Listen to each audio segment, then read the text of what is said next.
Todd Helton and the Rockies continue their recent dominance of the Reds with a win here last night. But tonight, Joey Votto and company look to begin another win streak as the Reds try to add to their lead in the NL Central.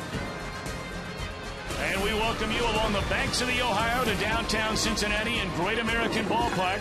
It's baseball night in America on Fox. The Rockies in town to take on the Reds. And a pleasant Memorial Day weekend to you alongside Mitch Williams. I'm Tom Brenneman. It was 3 days ago. The Reds leapfrogged St. Louis and sit atop the National League Central Division. Mitch, are you surprised the Reds are a first-place team? No, I'm really not, Tommy. I look at this team, and top to bottom, I really liked them in spring until Madsen got hurt. They fixed that closer problem with Chapman, so I like them. And you look at their offense, they really haven't hit yet. No, they haven't hit at all with runners in scoring position. If I'm Dusty Baker, I'm looking at that going, I've got a really good pitching staff to be where we're at, and we haven't hit yet. Meanwhile, for Colorado, their starter in this one, Jeremy Guthrie, his overall numbers don't look very good, but on the road outside of Denver, his ERA is under 2.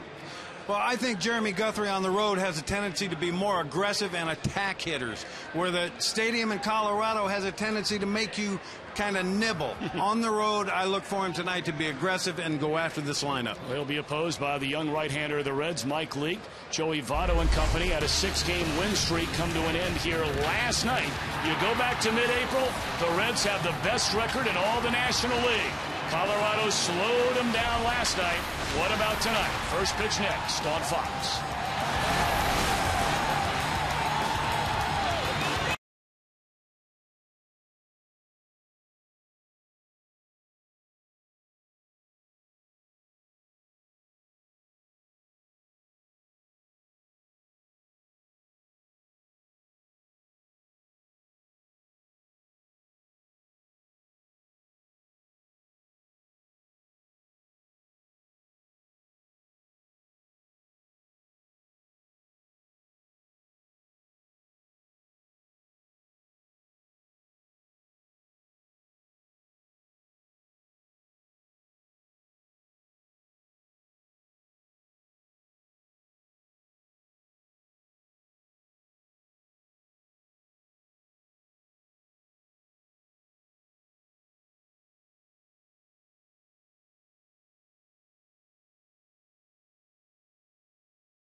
Night on this Memorial Day weekend in Cincinnati. Temperature right now close to 90 degrees and no rain in the forecast. That's the good news. Starting lineup tonight for the Rockies under manager Jim Tracy, brought to you by Taco Bell. Sometimes you gotta live Moss. Marco Scudero, Tyler Colvin, and Carlos Gonzalez at the top. Troy Tulowitzki, Todd Helton, Michael Kadire in the middle. Jordan Pacheco, the third baseman. They just brought up Will Nieves to catch when Ramon Hernandez went on the DL yesterday. And Jeremy Guthrie is on the mound. Our opening pitch from Cincinnati brought to you by Budweiser. Great times are waiting. Grab some Buds.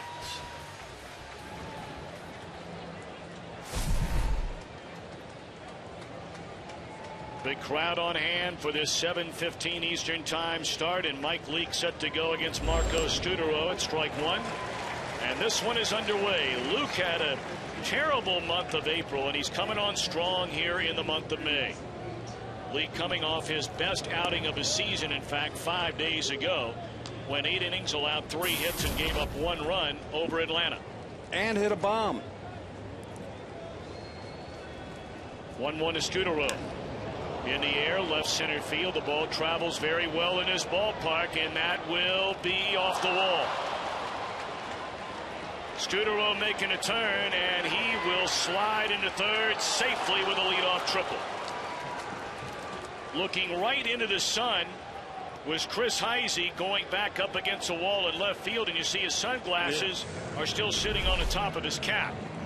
And that's what I was going to point out. Mike Leake, he got aggressive, got ahead of him, hung a breaking ball, and I agree with you, Tommy. Those sunglasses don't do much good if they're on top of your hat. And I tell you what, you watch baseball, 5-7 days a week, every now and again, just check in. You'll see that happen 2 or 3 or 4 times. Yeah, and to me, if you're going to wear them out there, wear them. They obviously help. They could have helped on that play. Ball one to Tyler Colvin, the former Chicago Cub, who had an outstanding year 2 years ago when he clubbed over 20 home runs. And then last year, the wheels fell off. Colorado took a flyer. They picked him up in the Ian Stewart deal, and he's playing his way into the lineup. Well, this is a kid that I think has a lot of talent and went through some struggles and was unable to make the adjustment last year. And everybody's going to struggle at this level at some point in time. It's how long do you let those struggles take over your game? Saw those numbers for Colvin. One of the reasons he's in the lineup. 4 hits and 14 at bats against Mike Leake, and all 4 of his hits home runs. Well, one thing Mike Leake's got to do right here is understand the guy on third is probably going to score. Be willing to surrender that run and get the hitter. You can't let that runner on third distract you from what you're trying to get done. 3 balls and a strike on Colvin. And it's into left field, a base hit, so a triple and a single. And just like that, the Rockies, who came into this series 11 games under 500, but apparently they feel very comfortable playing the Reds because they have won 19 of the last 24 against them. Well, the scouting report on Mike Leake, what he's got to do, stick to the game plan he's used the last couple of times out. Attack the hitter. He has to command his secondary pitches, and with runners in scoring position, he has to make quality pitches. So now Carlos Gonzalez.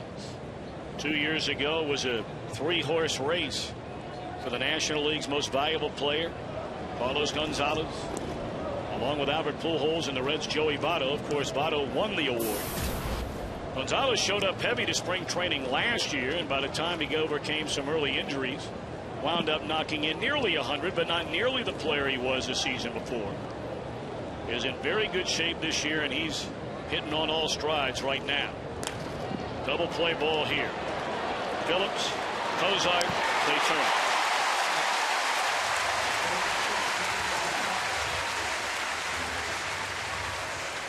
Take a look at the defensive alignment for unquestionably the best defensive team in the National League, the Reds. Brought to you by Scott's. Miguel Cairo getting to start at third base ever since they lost Scott Rowland. It's been Todd Frazier or Cairo down at third. And the rookie Devin Mesoraco behind the plate, and the undisputed best defender at the second base position is that man right there, Brandon Phillips. And for any of you people at home that think that was an easy play for Brandon Phillips, that ball eats 99% of the second baseman up in this league, but Brandon's hands are far and away the best in the league. Boy, Tulowitzki, 280 batters, 6 home runs, 24 runs batted in. Tulowitzki's had a rough start to this year. You get around the Colorado people, Mitch, and they feel like he's really trying to carry the weight of this entire franchise on his shoulders. They go back to spring training, and Todd Helton pulled him aside. They had a lengthy chat and said, hey, look, this team's your team now. Yeah. And that's the thing Tulo has to understand. He doesn't have to do more. He just has to be himself. His abilities are off the chart, offensively, defensively. And I think anytime you get handed that leadership role and try and do more than you're capable of doing, you're going to struggle. Got to look at manager Jim Tracy, beginning his 3rd full year as manager of these Rockies. He grew up just north of Cincinnati. Saw his mom before the game today. He grew up in the same hometown as Walter Alston, the legendary Dodger manager. That one's dribbled foul, and it's 3 balls and 2 strikes. And of course, Jim used to be the manager of the Dodgers. Well, he took over this team from Clint Hurdle, and I mean, it was like a switch was flipped 2 or 3 years ago, and the Rockies went on an unbelievable run. But right now, what Mike Leake has got to do, you see that 3-2 count? He has got to stay out of these counts. 2-0, 3-1. He's got to stay ahead of these hitters to make them defensive. He is not a power pitcher. And that one dribbles into center field, a base hit by Tulowitzki. 4 batters, 3 hits. And he actually got done right there what he wanted. He wanted the ball hit on the ground, and that's baseball. Baseball is a game of inches. If that ball's 6-7 inches to the left, it's an out. So Mike Leake is doing what he should be doing. Ball ain't going at people right now. Got a nice slider down. If you're going to pitch in this ballpark, you better be able to get the ball down in the zone.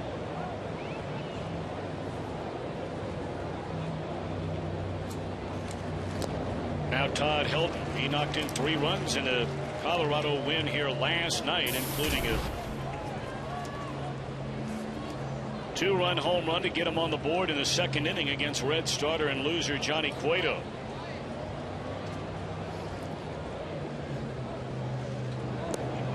Many of you know the story on Leake. He was the Reds' #1 pick, the 8th overall in June of 2009, and became the 21st player since the draft began all the way back in the mid-1960s to play in the major leagues without appearing in a single minor league game. And as a pitcher, that is not something that is easy to do. Believe me. 2-1 to help. And he's making good pitches right here to Todd Helton. He's trying to stay in on him. He does not want Helton to be able to get extended. We've seen cutters. You see this ball cut right there? That's a good pitch.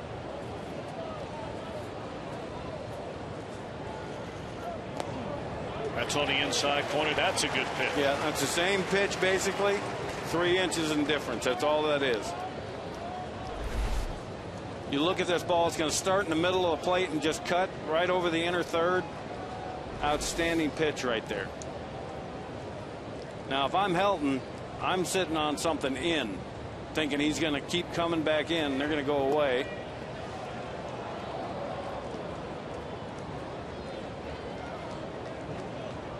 Now Leake has a multitude of options right here. He can go at him again with a cutter. He can go at him with a changeup. If it's me, I'm going at him with a changeup. Try and get him out on his front foot. 3-2, runner goes, and it's swung on and fouled back out of play through the fastball.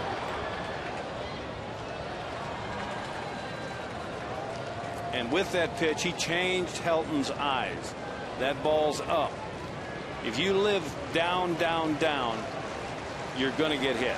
You have got to change a hitter's eye line over the course of an at-bat. Crowd trying to get behind Leake to end this bumpy 1st inning, and it's not going to come to an end. That one is shot into left field. So Colorado bringing their hitting shoes from Denver into Cincinnati tonight. Already 4 hits, and that's 1 more hit than Leake allowed in 8 innings his last start against Atlanta. And we're going to look at this pitch. It's not a bad pitch. He just ran a little bit back over the plate. And Todd Helton's a veteran hitter. He is going to go where the ball is pitched. A lot of young guys will get extended and roll over on that ball rather than shooting it into left field. Of course, Helton, he has been the man in Colorado going back to when he arrived in the big leagues out of the University of Tennessee in 1997. Their leader in every category, and Certainly many believe he's a future Hall of Famer. Well, you look at the number of doubles this man has put up over the course of his career, his longevity, tremendous first baseman, and now Leake has put himself in a situation that I talked to in the scouting report. You have got to make a pitch in this at bat to limit the damage to 1 run. And the man he's going to go after is Michael Kadire, signed a 3-year deal after leaving Minnesota during the offseason. Among all players in the major leagues who changed teams during this winter, only Carlos Beltran has knocked in more runs than Kadire's 27. Well, and Kadire changed leagues too, so it's not just a team change, it's a league change. So the damage limited to the 1 run despite allowing 4 hits. But Colorado in front for the Reds coming up.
And the Red starting lineup brought to you by Taco Bell. Sometimes you got to live Ma. Zach Cozart, the rookie shortstop, followed by Drew Stubbs and Joey Votto. Brandon Phillips batting in the cleanup spot with Scott Rowland injured, Jay Bruce in right, Chris Heisey in left. Ladder third to Miguel Cairo, rookie Devin Mesoraco, and right-hander Mike Leake. And they're facing Jeremy Guthrie. Came over during the offseason from Baltimore after losing 17 games. So far this year in 6 starts, a 2-2 record. And you look at those numbers, the thing Jeremy Guthrie has got to do, he's got to trust his fastball. Use his fastball to get ahead of hitters, and then when he does get ahead, find a pitch to put him away. He's only struck out 13 guys in 35 innings. And then the last thing, get the ball into the hands of the closer, Betancourt. They need length out of their starters in Colorado. Ball 1 to Zach Cozart. Very talented first-year shortstop of the Reds, a .250 batter, 5 home runs, 11 doubles, and 2 triples for Cozart. I know, Mitch, you were talking before the ball game. You are very impressed with this young Red shortstop. Yeah, I really like him. I think they're on to something. They really haven't had a steady shortstop here in Cincinnati since Barry Larkin, and I think this kid is the kid that's going to be that guy.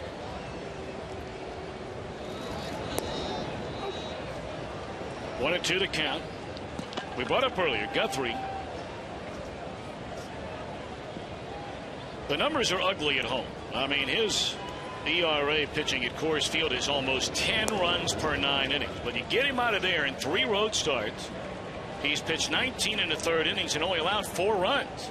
Yeah, and you look at that, and I talked with manager Jim Tracy, and he doesn't think it's the ballpark that's getting in his head. but it's hard to look at those numbers and not feel that way. And this is what I'm talking about putting hitters away, Tom. He had him 1-2, and now it's a 3-2 count. He has not elevated a fastball one time. The art of elevating a fastball in the middle of the plate ahead in the count is almost lost in the game anymore.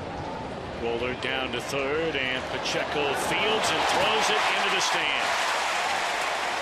Now Pacheco, originally a second baseman at the University of New Mexico, was a catcher the last 3 years in the Rockies organization, and now they put him over at third base, and you got to live with this sometimes. Well, and you look at his footwork, everything there was halfway decent right up to the point where he let go of the ball. It's a work in progress. A new position takes time. You watch his footwork. He didn't really get a crow hop in right there, and he had time. He had time to get that extra crow hop in there, get his feet under him, and make a solid throw. Cruz Tubbs shows bunt on the first pitch, and now taking a long look down at the third base coach, Mark Berry.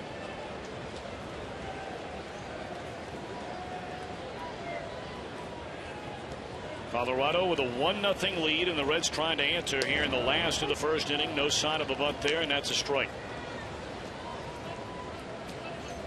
And that breaking ball right there from Guthrie, I watch him throw, and he comes across as a guy that is guiding the baseball rather than throwing the baseball. He's kind of getting under his pitches.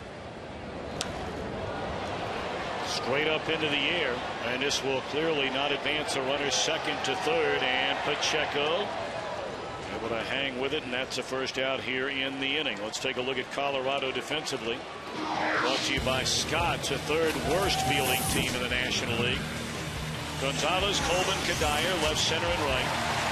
Tulowitzki and Studerow up the middle. Pacheco and Helton on the corners, with Will Nieves playing in his first game since being brought up from the minor leagues last night. And you saw right there, Guthrie elevated his fastball, got Stubbs to go after it, and got the pop up. Well, now Joey Votto, 2 years ago, the National League's most valuable player. The Reds, as you know, inked him to a 10-year contract. Well, if I'm Jeremy Guthrie right now, I am going to be extremely careful with Votto. I'm not going to let this guy be the guy that hits a 2-run homer off me. You expand the zone as a pitcher and hope he chases. If he doesn't chase, then you got Brandon Phillips, a right-hander, to see if you can get him to hit into a ground ball double play. But messing around with Votto in this situation is dangerous. Votto had been mired in a mini slump. They're all mini for guys at his level, up until he had a 4-hit game here last night.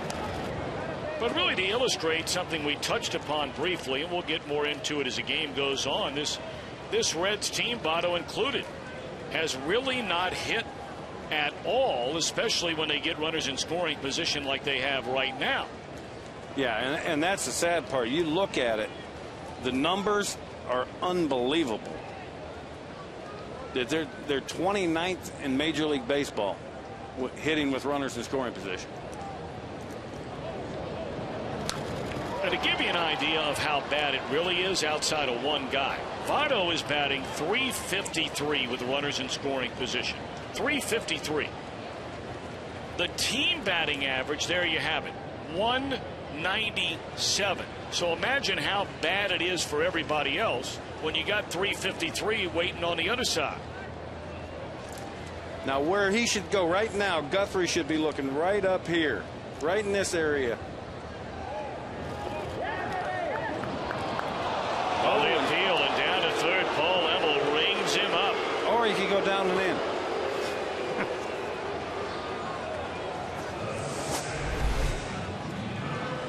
Oh, you be the judge. No, he did not go. The way that call is supposed to be made is, does the bat get out in front of the plate? And clearly on that check swing right there, it did not. But now the second baseman, Brandon Phillips. Like Votto, he was locked up on a long-term deal. They came on the heels of one another. In the first couple of weeks of this 2012 regular season, Phillips began the year as their leadoff hitter. He was so good in that role last year. But when Scott Rowland got hurt, they were forced to move Cozart into the leadoff spot and Phillips into the cleanup spot. And this is a situation right now where you have the worst pitching team with runners in scoring position and 2 outs facing the worst hitting team with runners in scoring position and 2 outs. So who's going to win this one? Well, it was Colorado that got the job done last night. The Reds had multiple chances, including this guy right here, Brandon Phillips, in the ball game last night. Colorado winning the series opener by a count of 6-3. Well, the thing, Brandon, wow. I'd like to see the replay on that one because that really didn't look like he went. But yeah, he did go. Umpire was right on that one. Jerry Meals on the appeal that time at first base after Emmel rung up Votto with 2 strikes just a moment ago. And Brandon's got to understand right now he can keyhole Guthrie because he knows he's got Bruce on deck. That one just ate up Pacheco, and this will tie the game. Scoring is Cozart, and Phillips slides in with a double. 1-1.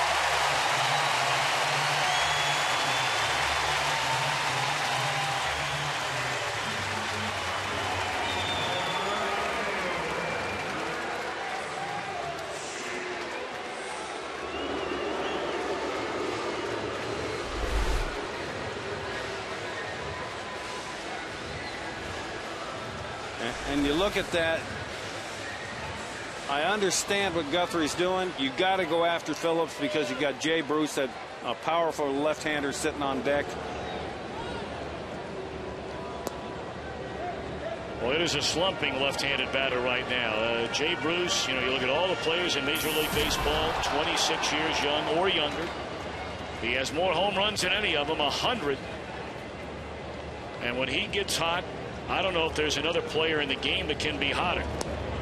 But certainly the one consistent for Bruce has been his streakiness since arriving in the major leagues 3 years ago. Right now, he is mired in the midst of 1 hit in his last 31 at-bats. That becomes a mental thing. And just not seeing the ball. There's times when hitters go to the plate and the ball looks like a beach ball coming there. And then there's times when you go up there and it looks like they're throwing a ping pong ball to you.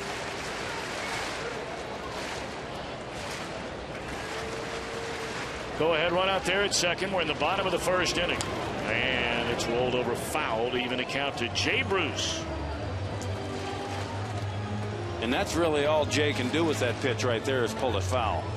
Anything on the inner third like that, Jay Bruce is a guy that has to get extended. He's going to pull that ball foul. Now, if Guthrie makes a mistake and leaves that ball over the middle, Jay Bruce can hit it out of any part of the ballpark. Well, able to smother that ball was Nieves, preventing Phillips from advancing on to third. It's 3-2 on Bruce. Colorado had 4 hits but scored only 1 run. The Reds have taken advantage of an error by Pacheco to tie the game. Very good job right there by the Nieves, young catcher, to keep that ball in front, keep Phillips from advancing from second to third. And now the payoff pitch coming to Jay Bruce, and he walked it. First walk of the night by Guthrie, and the inning continues for Chris Heisey, another youngster that came up through the Reds farm system. This is an extremely young Cincinnati team. They're young, Tom, but they're talented. And when they start putting together veterans with youth, and then these guys start growing up together and playing together, this could be a good team for a long time. Dusty Baker on the final year of his contract led the Reds to the Central Division Championship 2 years ago. And they were one of the big disappointments in baseball last year. Heisey hit 18 home runs in part-time play for Cincinnati's last season. Dusty Baker already this year eclipsing the 1,500 wins mark. It's interesting to note that when the Colorado Rockies played their first game as a franchise in 1993, it was against the Giants. That one is in the air to left field. Drifting back, Gonzalez. Cincinnati leads 4-1.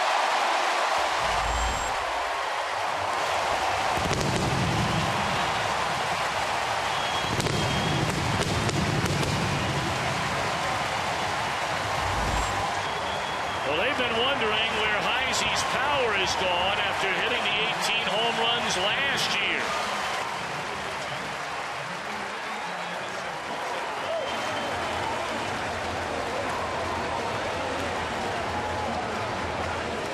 They obviously wanted to go up right there, but that's not up high enough. That's up in the strike zone. You want to go up out of the strike zone to get him to chase. We look at right here. You see the catch-up setting up here. This is where that pitch needs to be, right in this area here. Ground ball off the bat of Miguel Cairo. And the Reds take advantage of a throwing error by Jordan Pacheco and cash in for 4. 3 on 1 swing of the bat from Chris Heisey.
America, presented by Chevrolet, is sponsored by Taco Bell. Sometimes you gotta live Mas, and by MasterCard. Shop and pay your bills online with MasterCard prepaid cards.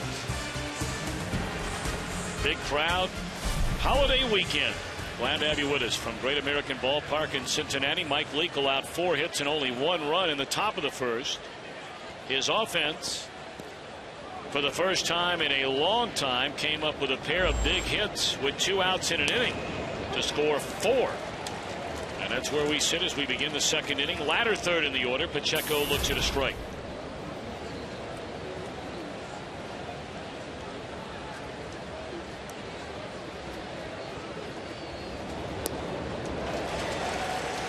Told you about Pacheco earlier, a middle infielder in college at New Mexico.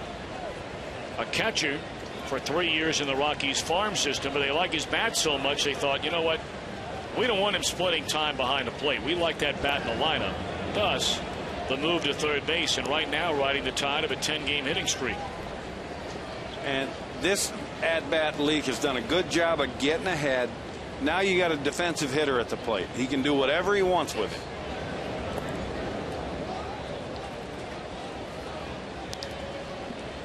You got a young hitter at the plate, elevating in the middle of the plate. When I say elevate, I'm talking about middle of the plate. The top of the catcher's mask is a high fastball. The art of walking the ladder has been almost completely lost in this game. And that's a changeup that got in on him. And this is the fourth 3-1 or 3-2 count Leake's been in already. Well, you saw him shaking his head right there. 3-2 delivery. And a base hit into right field after he was ahead in the count, 0-2. So 11-game hitting streak now for Pacheco. And let's take a look at our 4 keys to the game. They happened right here in the first inning. 4 keys to the game. Rockies catch the ball. We saw Pacheco throw the ball away. And for the Reds, it's take advantage opportunities, and they did that. They got hits with runners in scoring positions. Wow. So far, I'm looking like Nostradamus. You really are. Of course, everybody at home is saying, oh, wait a minute, why didn't I see that before the first inning? I didn't produce this show. Breaking ball in there, a strike. Will Nieves. No, that would be Carol Langley McDermott. So did you just kick her in front of the bus? That's not like you, Mitch. You're normally a gentleman. Carol is a sweet woman, but she made me look like I just made that stuff up after the first. Told you Nieves was brought up to the Major League roster prior to last night when the former Red and now current Rocky Ramon Hernandez went on the disabled list. And now playing for his 5th Major League team. San Diego, the Yankees for 3 years, Washington for 3, and Milwaukee the last couple of years. And again, Leake has got a big lead in the count, 0-2. His pitches, now you got to get him to chase something just off the plate. They can't be 3 feet off the plate. It's got to be something that looks good out of his hand. Going back inside. That's a tow truck. Those feel good, don't they? I was lucky enough. I only got 16 at bats, and I never fouled one off my foot. So. Yeah, but you know what I never knew about you until we were talking tonight, and you brought up earlier that Mike Leake in his last start hit a home run along with pitching 8 great innings. Yeah. That your first major league hit was a home run. Yeah, it was. In my 5th major league at bat, I got a fastball from a closer named Don Ossie, and the best part about that was that the walk back to the dugout with 2 Hall of Famers. I drove in Ryan Sandberg and Andre Dawson. Wow. Of course, Ryan Sandberg is managing at AAA for the Philadelphia Phillies organization. It's Grant Wilkes-Barre, right? And Andre Dawson has been very involved since day 1 with the Miami Marlins. Yeah. Well, Hawk is a Miami resident, lives down there. They just can't. There's some guys you can't get away from the game of baseball.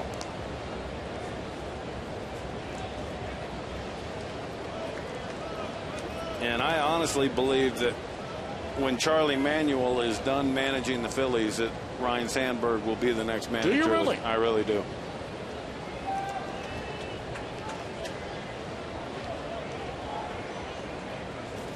One ball and 2 strikes on Nieves.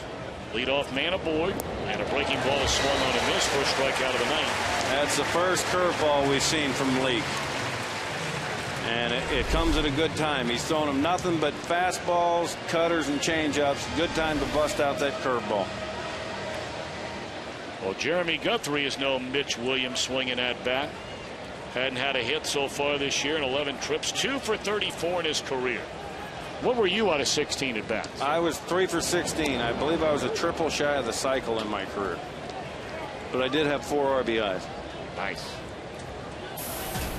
Guthrie does have a pair of sacrifices so far this year. And you notice he's only struck out 4 times. So he's putting the ball in play. Just not. It can't be very violent when he's putting it in play, I guess. Well, he just plain missed that one. He looked like he had the bat up until the very last second in a pretty good bunting position. And now behind 0-2, and I would figure out if they're going to keep the bunt on. I would assume they're still going to, and if I'm Leake, I'm throwing a high fastball here. Hopefully get him to foul it off or pop it up. So Rich Dowie, their third base coach, and he threw him a breaking ball, and he fouls it off, and that's strike 3.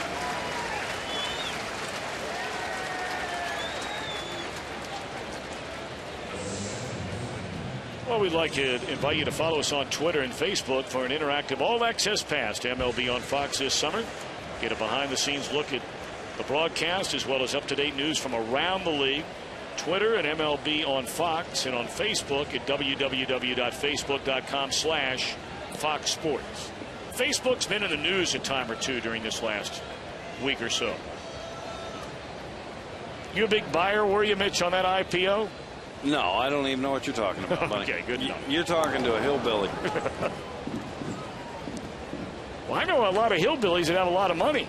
Well, yeah, because we don't know what to spend it on all those electronics and stuff. Leake this inning, 3 straight 0-2 counts. This is how Mike Leake has got to pitch. He can't overpower you. He's got to get ahead of you and make the hitter chase his pitch. 7 of the 9 first pitch strikes for him so far, so he's doing a good job of getting ahead. Well, now Marco Scutaro, he tripled off the left center field wall and scored the only Rockies run. And there's strike 1, so make it 8 out of 10. 8 out of 10, yeah.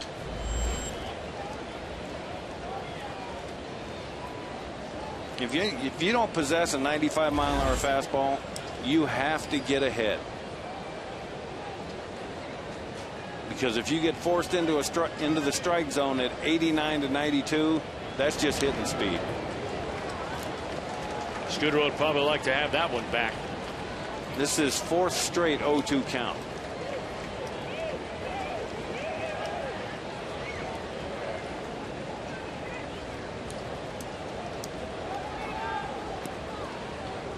Leake is an extremely mature young man despite his youth.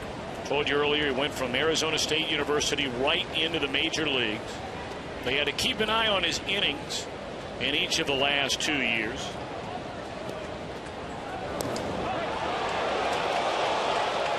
He's just an outstanding athlete. Can hit, fields his position, can run. He's got really quick feet, and I'm curious as to how close to a balk that is. He's getting really close to balking on that pickoff move.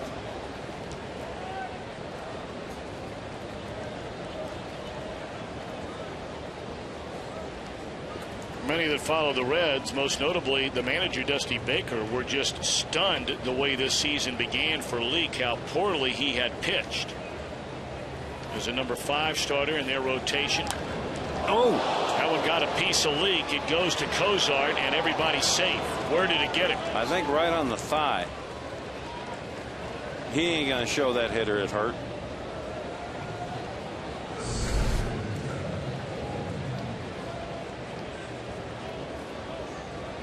It's hard to tell, but I think it caught him right in the thigh. That's Steve Bauman, the assistant trainer for the Reds, and you see already a grin, a smile from Leake as Brian Price, the Cincinnati pitching coach, also comes out. Let's take another look. Yeah, he caught him right on the right thigh. And thank goodness he's quick, because that could have been a lot worse.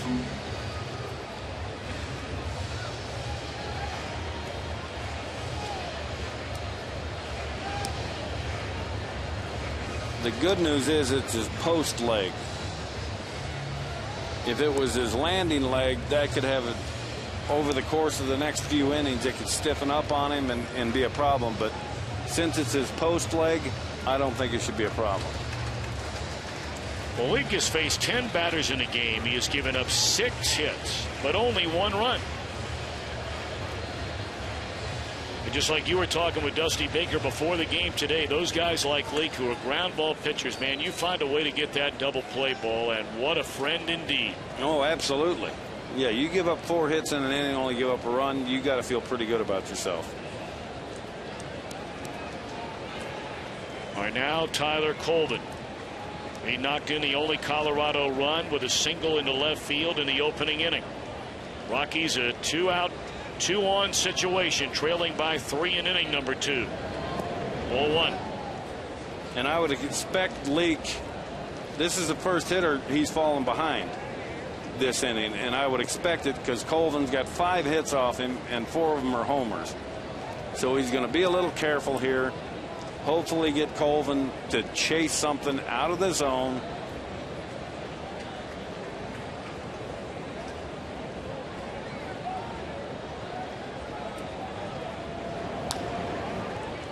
A ball and a strike. And you see right there, he missed his target. Catcher's setting up on the outer third, and that pitch is on the inner third. Watch where the catcher sets up. You see him move out, and watch where the pitch ends up. See it on the inner third, and that's the kind of thing that can't happen. He's got an opportunity to get out of this inning, but that's where you have to make the pitch. 2 on, 2 out. 1 ball and 1 strike on Colvin. And it misses off the inside corner. Well, Leake really struggling here tonight as far as the pitch count is concerned. Already a 46 in the game, and we're in the 2nd inning.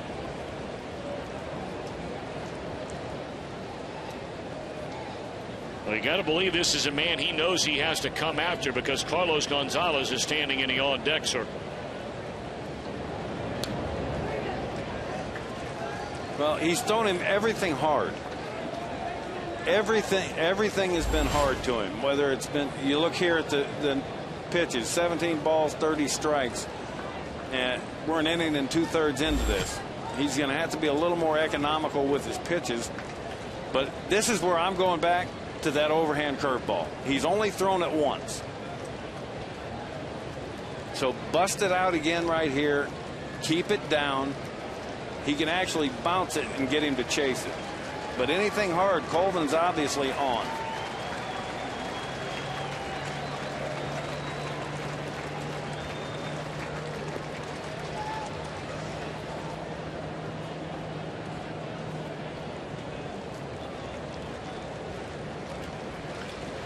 Mesoraco, for every 5 games, is playing 2 games per week. He is the #1 ranked player in the Reds' entire organization. An organization that is ranked in the top 10 in all of baseball as far as their minor league talent. And they believe it's a matter of time before he'll become their regular guy and a chance to be maybe the best catcher they've had here in a long time. Well, he impressed me the other night. A young player in a 2-0 count. And what did he do? Sitting on a fastball, up in the zone, got it, drove it out of the park. It was a grand slam, I believe. First one of his career.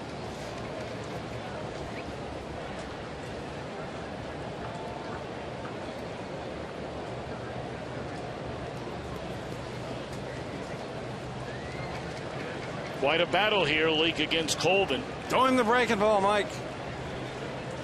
7th pitch in this at bat. And Leake okays a sign with Mesoraco. And now the 2-2 again. There's the curveball. They barely got a piece of it.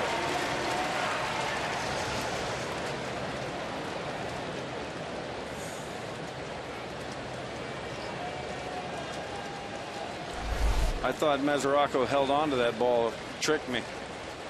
Just barely missed hanging on to it. It's a good pitch. It was down. There's some hitters that just own you as a pitcher. I know I was owned.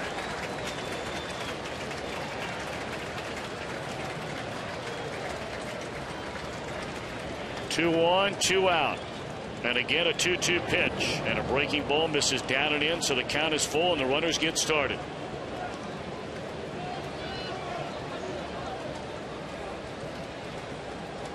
Now, if I'm Colvin right now as a hitter, I'm thinking he's going to go back to that cutter.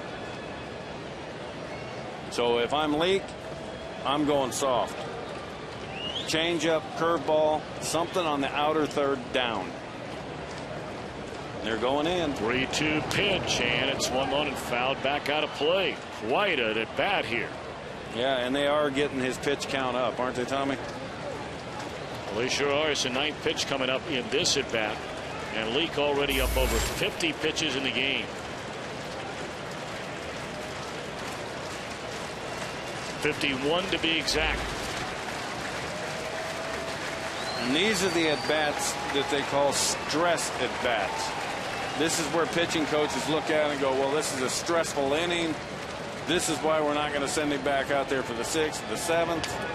Well, he got him to roll over a pitch and go to Votto. Waves off Leake, and Leake escapes trouble again. 2 hits, 2 left. Reds lead 4-1.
Is sponsored by Bud Light Lime. Summer is calling. There you see the gathering. They have done an extraordinary job here in downtown Cincinnati of doing some wonderful things with this downtown area over the past couple of years. And here's a guy that figures to be calling this home for a long time, Devin Mesoraco.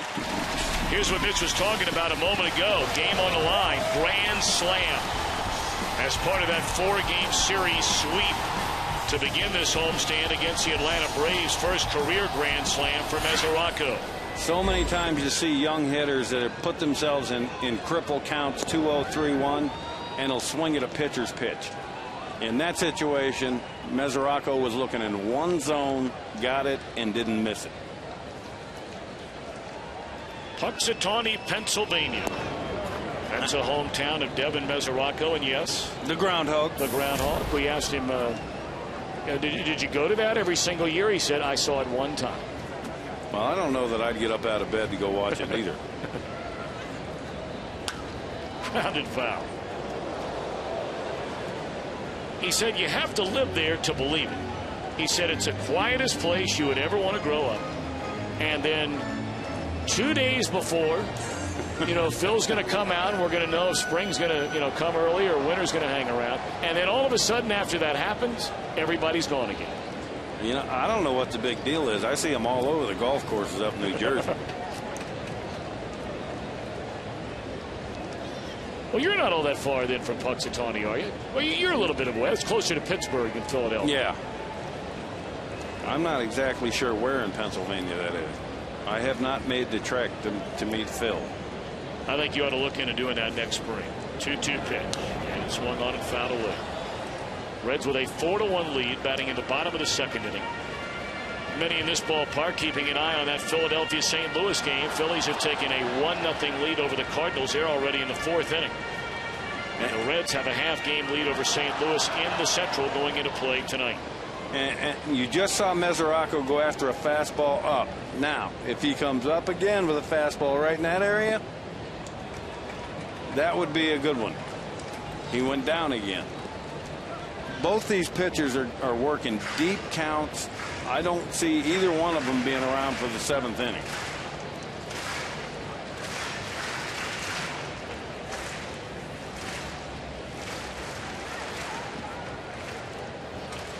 Seventh pitch in this at bat to Mesoraco, and he rolls over at foul.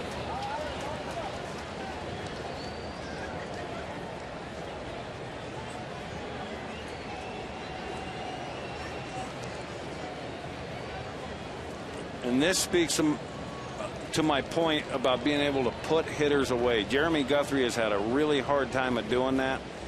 When you have 13 strikeouts in 35 innings, you don't have a put away pitch.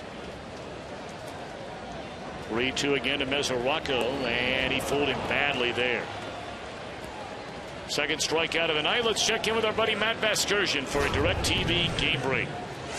Tommy, what a finish in Arlington. Toronto had scored 2 in the top of the 13th to take a 7-5 lead, but this is what the great ones do, isn't it? The amazing Josh Hamilton wins it with a 2-run home run walk-off style. His major league leading 20th. If you call yourself a sports fan, you got to get DirecTV. Call 1-800-DirecTV. Back to Tom and Mitch. Matt, thank you very much. Boy, Josh Hamilton. Yeah. When the Reds brought him back after missing 2.5, nearly 3 full years of baseball with all his addiction woes and his off the field issues, and to watch him, hard to believe now, 5.5 years ago in spring training in Sarasota, Florida. And Mitch, I had never seen Josh Hamilton play a minor league game or the short stint with Tampa. After 30 days in spring training, I thought he was the best baseball player I had ever seen in my life, and he hadn't played for 3 years. And Mike Leake rips one down the left field line. That's up against the wall. Talked about what an athlete Leake is. He homered his last start. He doubles his first at bat tonight. Well, there's certain pitchers that when they take pitchers BP, they're not going through the motions. And you look at this swing. That's a breaking ball to a pitcher, and he keeps his hands back, head still, and drills this ball into the corner.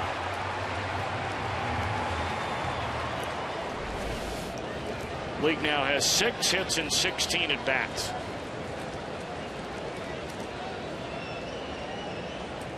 Runner at second, 1 out for the shortstop, Zach Cozart, and that ball in the air, shallow right center field. Colvin dives, and did he get it? He got it, and tagging up and advancing on to third is Leake. What a play by Tyler Colvin. Tremendous play by Colvin, but a really, really good base running play by Mike Leake right there. They're probably going to appeal it. Well, Jim Tracy coming out. I think Gary Darling all but told Troy Tulowitzki, said, look, he tagged up. He did not leave early.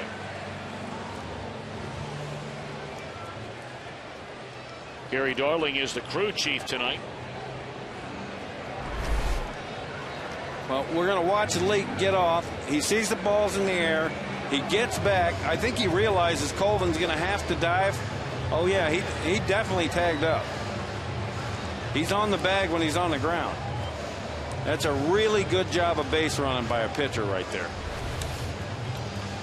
Well, Leake, on the days that he wasn't pitching at Arizona State, was playing shortstop for the Sun Devils, and big guys like Ike Davis playing on his team. So he wasn't the best hitter on the team, but he was one of the best hitters on the team, even when he was in the mound. Well, some pitchers are just good athletes. There's some that are not.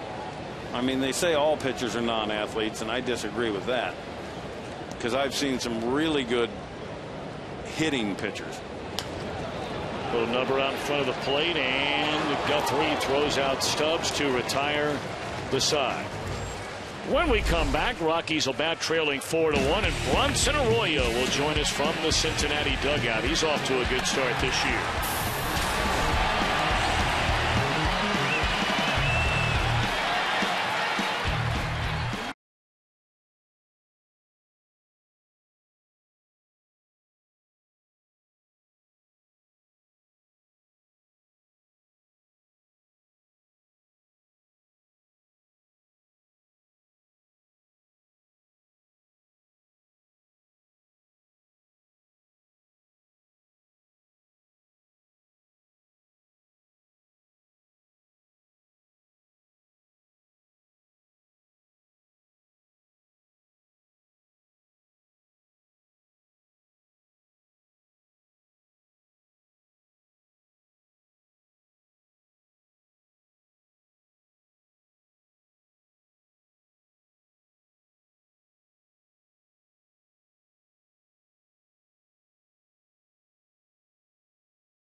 The top half of the third inning, this Cincinnati rotation, I mean, you talk about a young group. You got Matt Latos, 24, Mike Leake, tonight's starter, 25. Homer Bailey and Johnny Cueto both just turned 26 in the last month. But there's one guy that's been around for a while, and that would be Bronson Arroyo. He joins us from the Reds dugout. Bronson, how you doing? Good. How you doing, guys? Doing great. Being around all these young guys, and you have really sort of taken, for lack of a better term, Mike Leake under your wing since he came up from Arizona State University and joined the major league club. You look at him a night like tonight, not as efficient, maybe not as sharp as his last game when he was so good against Atlanta, but will you talk to him during the game at all, or do you leave him alone during the game? Yeah, I usually just leave him alone. I mean, guys, everybody has their own different style and kind of their own preparation and what they like to do in between innings. And once in a while, we'll talk about something significant that might have happened in an inning. But for the most part, your preparation is going to come pregame. And once you get out there, it's got to kind of be on autopilot. Bronson, I got to ask you, as a guy, I know you take hitting seriously. Do you try and impart that to these young kids? You can help yourself with the bat in your hand? Well, for Leake, I don't have to because he hit 340 at Arizona State, so I'm trying to learn something from him. But for the rest of the guys, I think, over the years, I mean, I haven't had to say it, but I just think my preparation for the game, over the last 10 years in the weight room and just kind of being consistent, coming out and taking batting practice serious, and guys just kind of feeling that, on a day-to-day basis. I think it's helped this staff probably over the last few years with guys like Johnny Cueto and Homer Bailey to kind of build consistently throughout their whole program, even diet and things like that, just taking it serious to make sure you can stay on the field every day. Bronson, I think with your long hair and, you play in a band as Carlos Gonzalez has gone on strikes, it's very easy for people to stereotype Bronson Arroyo. But your work ethic, in my 25 years of broadcasting, I don't know if I've ever seen anybody that tries to take better care of themselves than you do. And the interesting thing is how you really started as a really little guy with your dad working out as a kid, right? Yeah, it's definitely the foundation that I'm built on. My father was was a guy who was in the weight room with all of his friends down in the Keys, and he saw, you know, a young kid that just had an extreme amount of talent compared to most of the other kids out there. So he put me in the weight room and kind of built this regimen, and I've kind of lived the big league life my whole life, as far as, you know, taking care of yourself and taking supplements and eating right, and you know, taking care of your body the few days before you would pitch, and all those things. So it was kind of built into me from early on. So it was easy when I got in the rookie league with the Pirates to kind of have, you know, not feel like the game was such a grind, because I was so used to doing it on a day-to-day basis, my whole childhood. That's in the air down the left field line. Heisey continues to drift and has room. That ball came back on him a little bit. Well, Bronson, I got to ask you, because we were making fun of you the other night at the network with the double flap. You look like Kazoo when you go up to the plate. What's with the double flap helmet? You know what? I always joke and say that just to make sure everybody knows I got a little speed and I can steal a bag every now and again. But no, honestly, it feels more comfortable to me. It's just, I guess from hitting in the minor leagues for such a long time with 2 flaps and all through high school, once I got to the big league level, I put a helmet on, and having that emptiness on the right-hand side, it just felt like I was cockeyed, and I don't know, I just felt like I wasn't being able to concentrate on the pitches as much, so I figured I'd just go double flaps. Well, why don't you just finish the look and get a chin strap, too? Yeah, we'll get the face guard, you're right, like I had when I was 8. Did you really just call him Kazoo? You might not be old enough to remember Kazoo. Who, me? No, I know you are. I know. I'm talking about Bronson. Bronson is, too. I mean, come on, I've been around a little while. I don't watch enough TV, probably. That one's taken off the corner outside, 2-1. Bronson, you've had a big bounce back year. You know, you look at your career record. You've won 114 games. You've made 300 starts. But what's been, you know, quickly, I guess, the reason for the big turnaround after the great 2010? You had some health issues last year. Is that the primary difference this year? Yeah, I'm a little bit stronger. I mean, last year it was a rough start. You know, I got off to 10 pounds down from spring training, and just, you know, I never could really catch up, and it just made it difficult to try to you know, make it through an entire season, just starting with a base that wasn't where I wanted it to be. And so you know, this year I worked a little extra hard in kind of a different way in the off season than I had in years past. Had to kind of relinquish my own workout program and give it up to someone else and see if they could get my back a little healthy, and just try to take a little bit better care of myself health-wise, because last year having mono in spring training and valley fever was just very difficult to kind of get over that hump. Not to interrupt you, Bronson. That effort right there, Bronson, by Chris Heisey. What an unbelievable attempt to try and make that catch. That is the one thing for those of us who have a chance to see this team on a regular basis. Your defense is second to none. Yeah, you know, the defense has been great this year, and I mean, it obviously is one of the big reasons why we, you know, have a winning record, because we've made so many plays behind guys. I can't remember a game when we didn't make 2 or 3 spectacular plays that really have saved us runs. Well, as a pitcher, Bronson, you have to appreciate that effort that Chris Heisey just gave out there, and people don't understand that at home. That kind of stuff does not go unnoticed. We're going to look at a replay of this. This is not diving on grass, people. This is diving on dirt head first into the wall, trying to make a play for your pitcher.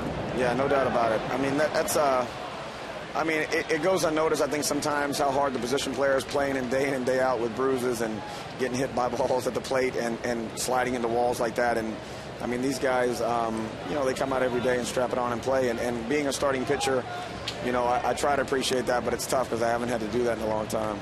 Well, Bronson, we want to thank you for taking the time to join us here in the top of the 3rd inning and taking time away from hanging out with the troops. So thanks a bunch. All right, guys. Bronson Arroyo made his 300th career start 3 days ago. To put that in perspective, of all the pitchers, and there are over 9,000 of them that have pitched in the major leagues, less than 3% have made 300 or more starts. It's Another impressive. of them will join us later in Jamie Moyer. Jamie might have made 3,000. Yeah, he's made more than double the number Arroyo's made. And that's what's funny. I was a closer and a reliever my whole career, and I pitched in just over 600 games.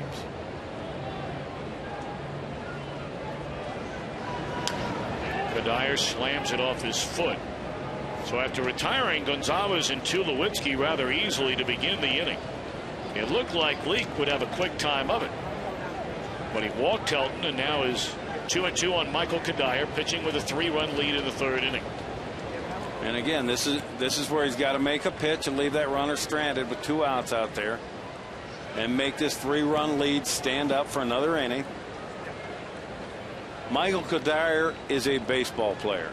This is a guy that does everything fundamentally right.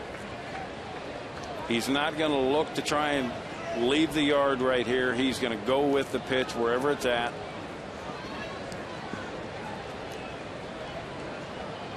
Most players that come out of the Minnesota Twins organization fundamentally are as sound as any players in the game. 1-2 goes to 2-2, and now the pitch is fouled away. Of course, so much of that foundation in Minnesota began with Tom Kelly and right on into Ron Gardenhire, and of course it really involves the entire commitment by the organization. It does. They put a huge amount of importance on their minor league system, on their scouts, their developmental programs, all of it. They don't want to have to go out in free agency and get players.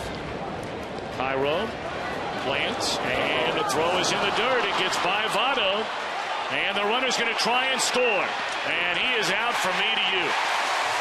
That's a bad decision by the runner right there, Helton. You got to know Votto is the most athletic first baseman in the game of baseball. Well, you wonder where in the world Todd Helton's going.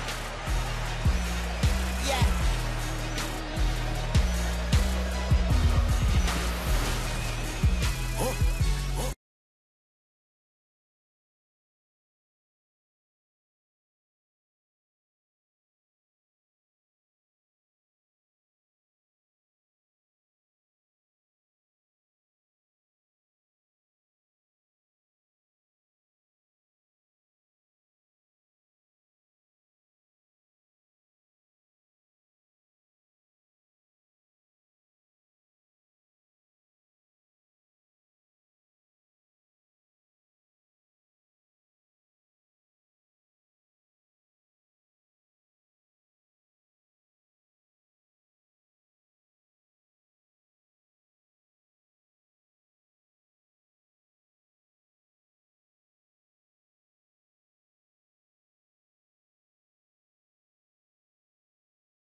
Cincinnati bats in the home half of the third inning with a 4-1 lead over Jeremy Guthrie and the Colorado Rockies. Votto struck out his first time up. Yeah, and Guthrie's only had 3 swinging strikes, and Votto was one of them on the strikeout.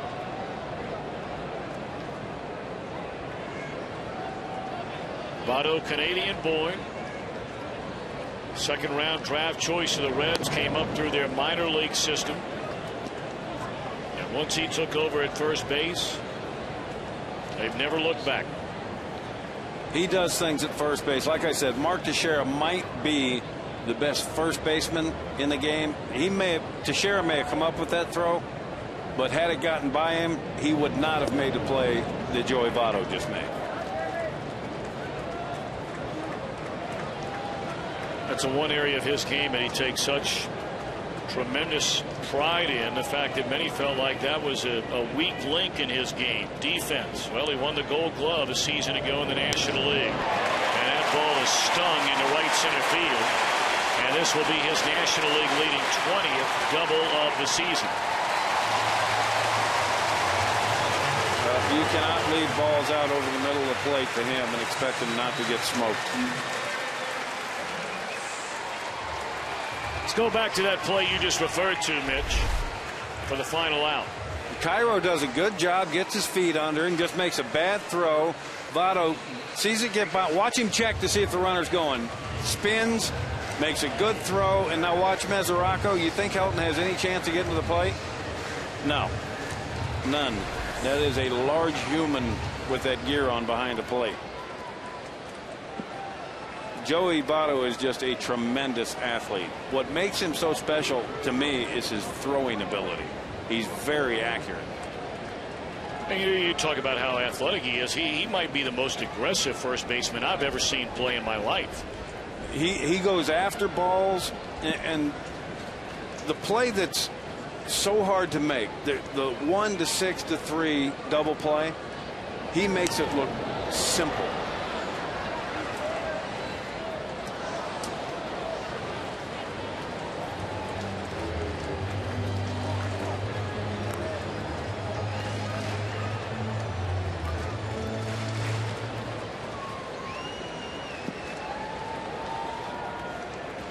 Brandon Phillips got the Reds on the board in the first inning with a 2-out double up the third base line. It tied the game at 1. Defensive swing there, and look out in the stands. Yeah. Apparently everybody is all right. Reaction right away. Applause. They do everything they can in these relatively new ballparks to get fans closer to the action. But man, if you're going to sit in one of those open spots, you got to be alive. Yeah. That dude wasn't looking for that pitch right there. He was looking for a breaking ball, I think. That dude is his Twitter name, right? I believe so. Yes, it is. I'm not big into Twitter, but I think that's his handle. 0-2 delivery. And a breaking ball away. 1 ball and 2 strikes. Well, we tell the stories all the time whenever we see Brandon Phillips. If there's a more fan-friendly player in baseball today, I don't know who that would be. It's not to say that there isn't somebody, but, you know, and on Twitter, he's one of the most followed players in the game.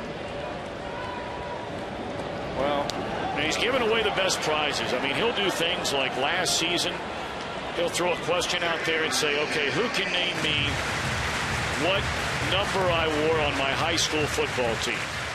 And 2 young men, college students, back home for the summer, correctly gave him the answer. Well, the prize for answering that question was he flew both the young men to San Francisco, put them up in the hotel when the Reds were playing the Giants, and gave them tickets to every game. Well, this is what players ought to be like. You're playing a game for a living. If you can't smile and have fun doing this, there's something wrong. And Brandon's always smiling. I would like to put him and Orlando Hudson in a room and see who came out with their ears bleeding first. Now one popped up on the right side. That'll be playable for Scudero. 1 out, and right now let's check in again with Matt Vasgersian for a DirecTV game break. Matt. Tommy, here's a little good news for Reds fans. Switch hitting Shane Victorino batting over 100 points better from the right side this year. So there he is right-handed against Jaime Garcia and drives in the game's only run to date. Phillies trying to make it 3 straight over the suddenly struggling Cardinals. Call yourself a sports fan, you got to get DirecTV. Call 1-800-DirecTV. Back to Tom and Mitch. Matt, thank you very much. That Cardinal team has really been hit with the injury bug. Lance Berkman going down a little over a week ago. They lost Matt Carpenter, the man who's been replacing him.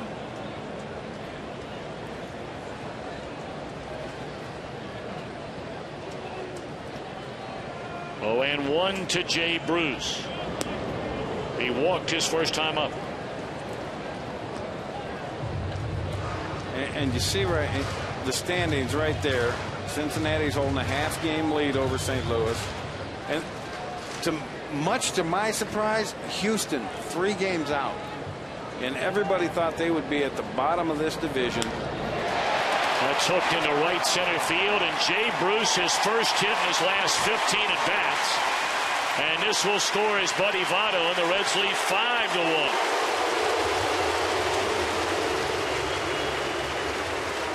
Boy, Bruce has struggled so mightily. Only his second hit in his last 33 at bats, and that will indeed put a smile on your face. And you look at where the catcher wanted the ball down and out, and he got it up and out. Down and out, you got a chance for Jay Bruce to roll over on it, but up and out, it gives him a chance to get extended and drive the ball.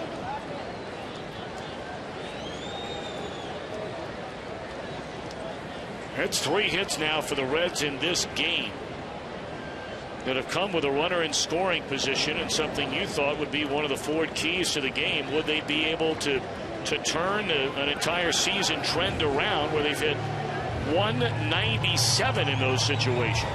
And Colorado being one of the worst teams in all of baseball at holding runners or getting out of innings with runners in scoring position. And it's held true again tonight.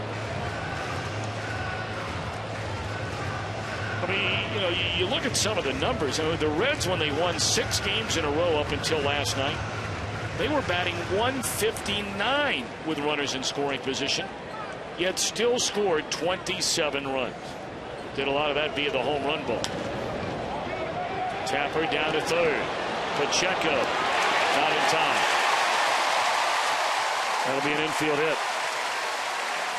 And that's a great job of hustling right there by Chris Heisey. A lot of guys will just concede that. Okay, I grounded out to third. But Heisey's busting it out of the box. You see him immediately take off going. And that's the difference. That immediate reaction to taking off right there and not conceding that, okay, I'm going to be out.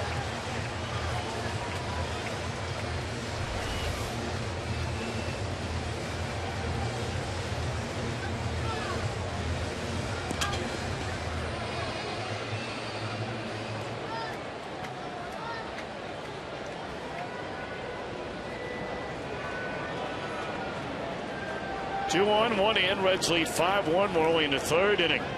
And here's Miguel Cairo, ball 1.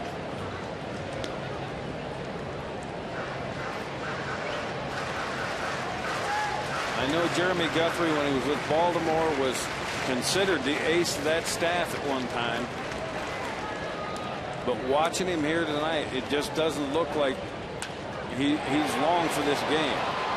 That is a double play that will end the inning. And boy, did Guthrie need that. Reds tack on a run and lead 5-1 at the end of 3.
sponsored by Roundup brand. Kills weeds to the roots so they don't come back. And by Ford. Go further. Very heart of downtown. Fountain Square in Cincinnati. We were talking about earlier all of the things they have done in this city. In fact, very proud of the fact that Forbes magazine last week listed the top 100 cities in America to live in. And Greater Cincinnati was number 9 on that list. There's a base hit into right field off the bat of Jordan Pacheco. So he's 2 for 2 tonight, having already extended his hitting streak to 11 games in a row. And this is why they want him in that lineup. They're going to deal with his youthful mistakes at third base because of that bat. It goes back to the old adage, drive in more than you let in. So now Mike Leake pitching again out of the stretch. He's had to do so in every inning of the game. He left 2-1 in the first, 2-1 in the second. Had a runner thrown out at home plate to end the third, and a leadoff double here in the fourth. Now Nieves. And this is where Mike Leake has to understand that guy at second means nothing. I got to get the hitter. I got a 5-1 lead. I have to make pitches on this hitter.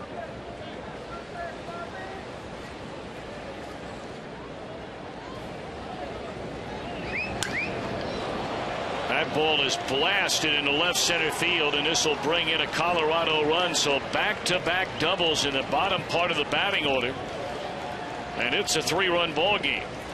And this is Colorado adjusting to the fact that Mike Leake has thrown so many first pitch strikes.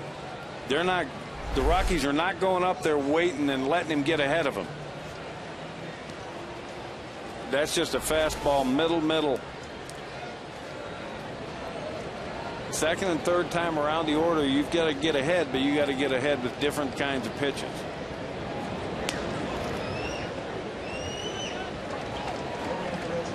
Well, I understand now why Jeremy Guthrie's 0 for 11. He doesn't look real good, even comfortable at all, even bunting.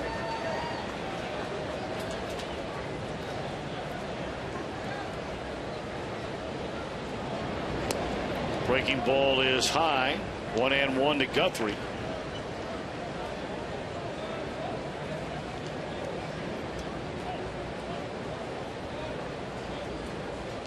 And we're taught as pitchers from the time we get in this game, into professional baseball in the minor leagues, in bunt situations, you throw high fastballs.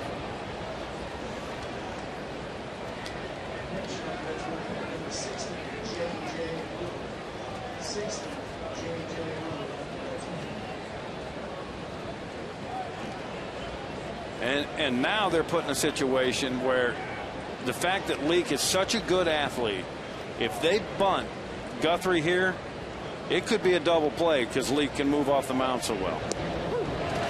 There's strike 3 called, and boy, Guthrie for a second time fails to advance a runner. 1 out in the inning. We remind you tomorrow NASCAR on Fox will be in Charlotte, North Carolina. The defending champion Kevin Harvick and points leader Greg Biffle lead the world's best drivers. The Coca-Cola 600 live from Charlotte Motor Speedway. That'll be tomorrow, 5:30 Eastern, 2:30 Pacific. What a great way to continue your Memorial Day weekend.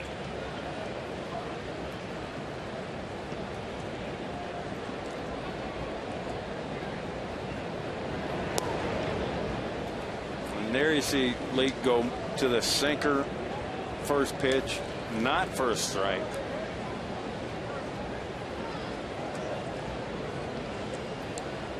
Scudero, 2 out of 2, tripled, scored in the first inning. Had an infield hit in the second.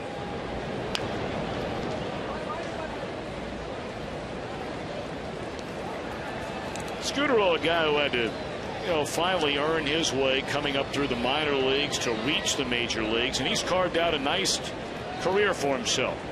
Originally came up with the Mets in 2002, spent 4 years in Oakland, 2 years in Toronto, and the last 2 years in Boston. Really made a name for himself in Toronto before he went to Boston.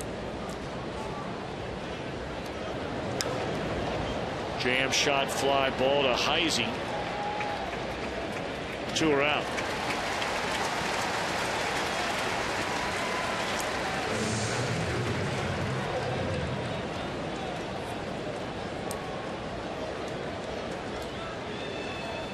And his nemesis, Mike Leake's nemesis, is up again with guys on base.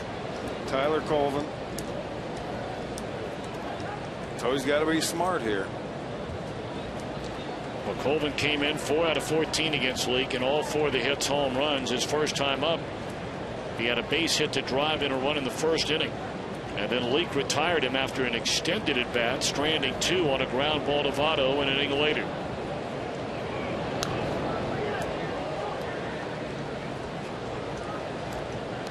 And Leake has been trying all night to get in there, to get inside on him. He can't get the ball by him. He's managed to foul everything off inside.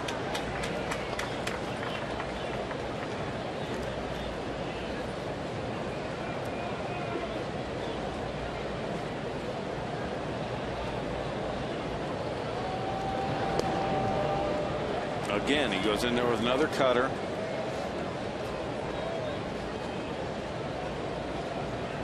I just think you have to change your patterns. In every at bat tonight, he has gone at Colvin with cutters in.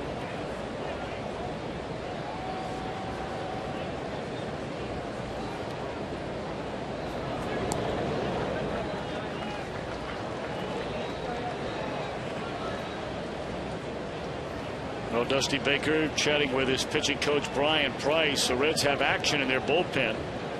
Rookie J.J. Hoover begins to throw. He came over the week before opening day from the Atlanta Braves in a trade for third baseman Juan Francisco. 2-1 pitch. And that ball is driven into left center field. Another hit. And another Colorado run. So Colvin is second hit at 3 at bats with 2 RBIs. And now all of a sudden it's a 2-run game. And the night could be over very quickly. Dusty Baker telling Devin Mazaraco to go visit Leake. I think Dusty's going to come get him. Yeah, and that's a shame because, I mean, you get 5 runs handed to you offensively and you can't make it stand up. Well, the Reds pitching has been so good all year long. But now in back-to-back nights, Colorado knocked around Johnny Cueto last night, and they will knock Mike Leake out of the game in the 4th inning tonight.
Rookie J.J. Hoover takes over on the mound for Cincinnati.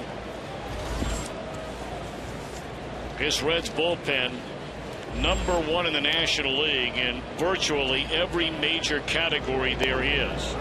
And Hoover has been a welcome surprise joining it. Look at his numbers in his first 10 major league games. Yeah, and the tilt on that fastball at 94 miles an hour, that's why they put you on a mound.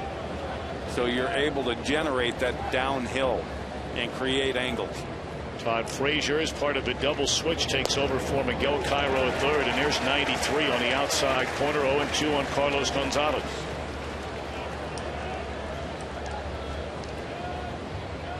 And now he's got to make a pitch. He's got 4 opportunities to get Cargo to chase a bad pitch.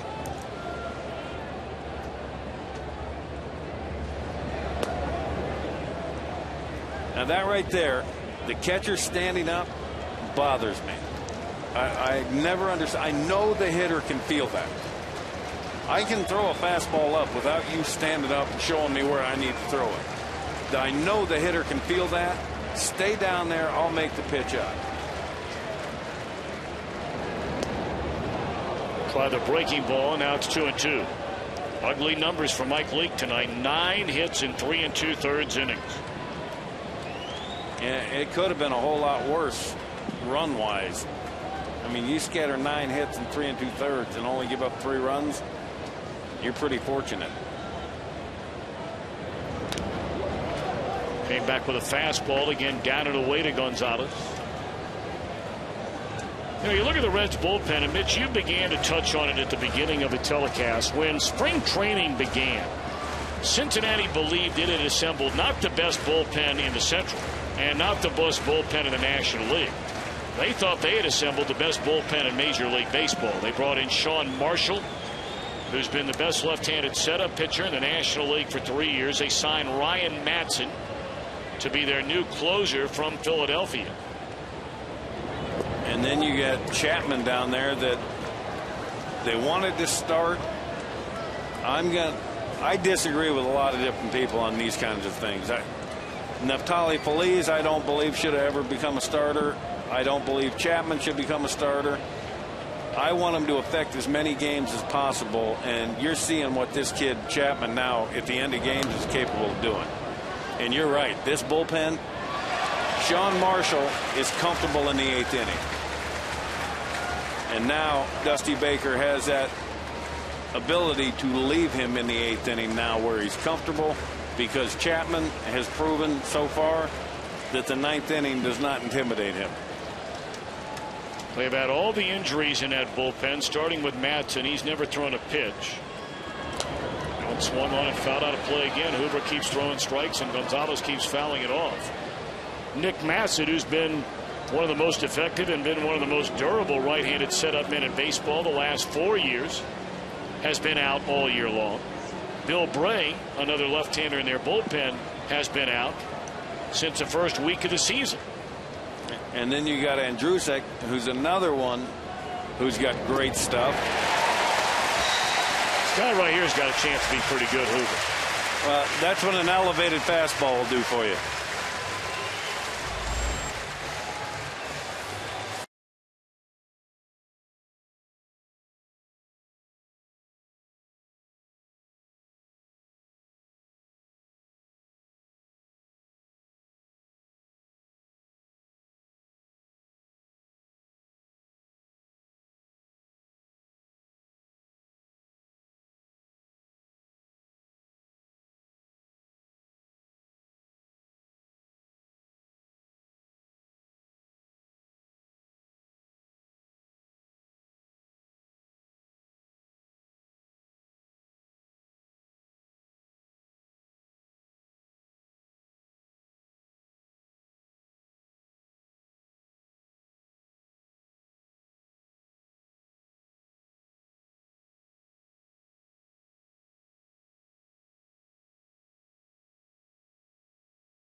The decades with Jamie Moyer. His major league debut in 1986, he beat Steve Carlton.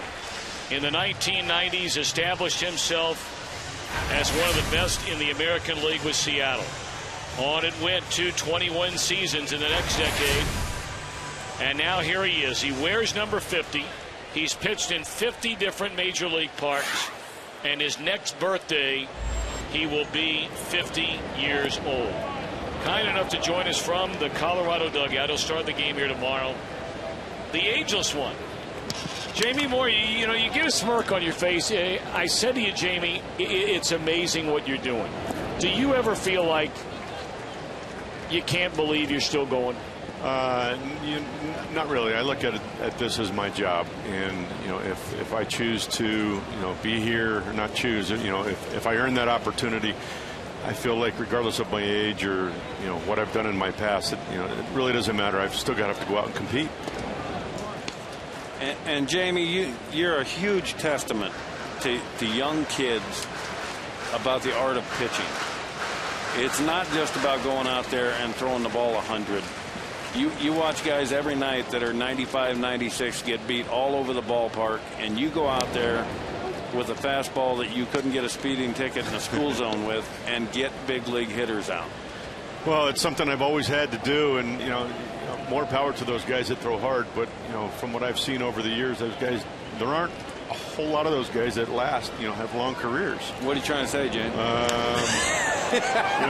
Again, there's nothing wrong with it, but it's all about pitching. It's all about getting people out, and I think that's ultimately what it comes down to. I know this game has really gone towards the velocity thing, but really think about it.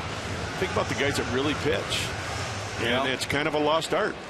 And for all you folks at home, what Jamie was trying to say there is that I was a hard thrower and we were traded for each other 24 years ago.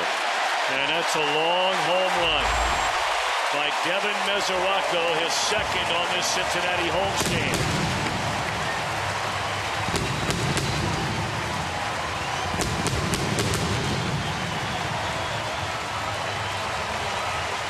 He looks to be a promising young catcher here for the Cincinnati Reds for a while. No, you're not lying about that, Jamie. He's their #1 prospect in the entire organization, and much like yourself, a young man from Pennsylvania. Were you aware that he was from there? I got to believe you did. Right? I did not know that. Really? Whereabouts in Pennsylvania? Punxsutawney. Oh yeah. Jamie, did you ever go to the groundhog thing? No, I did not. I didn't live that close to it, and I've heard about it many times, but I've never been there. Jamie, I've heard you say that you think pitching is the ultimate truth or dare. What do you mean by that?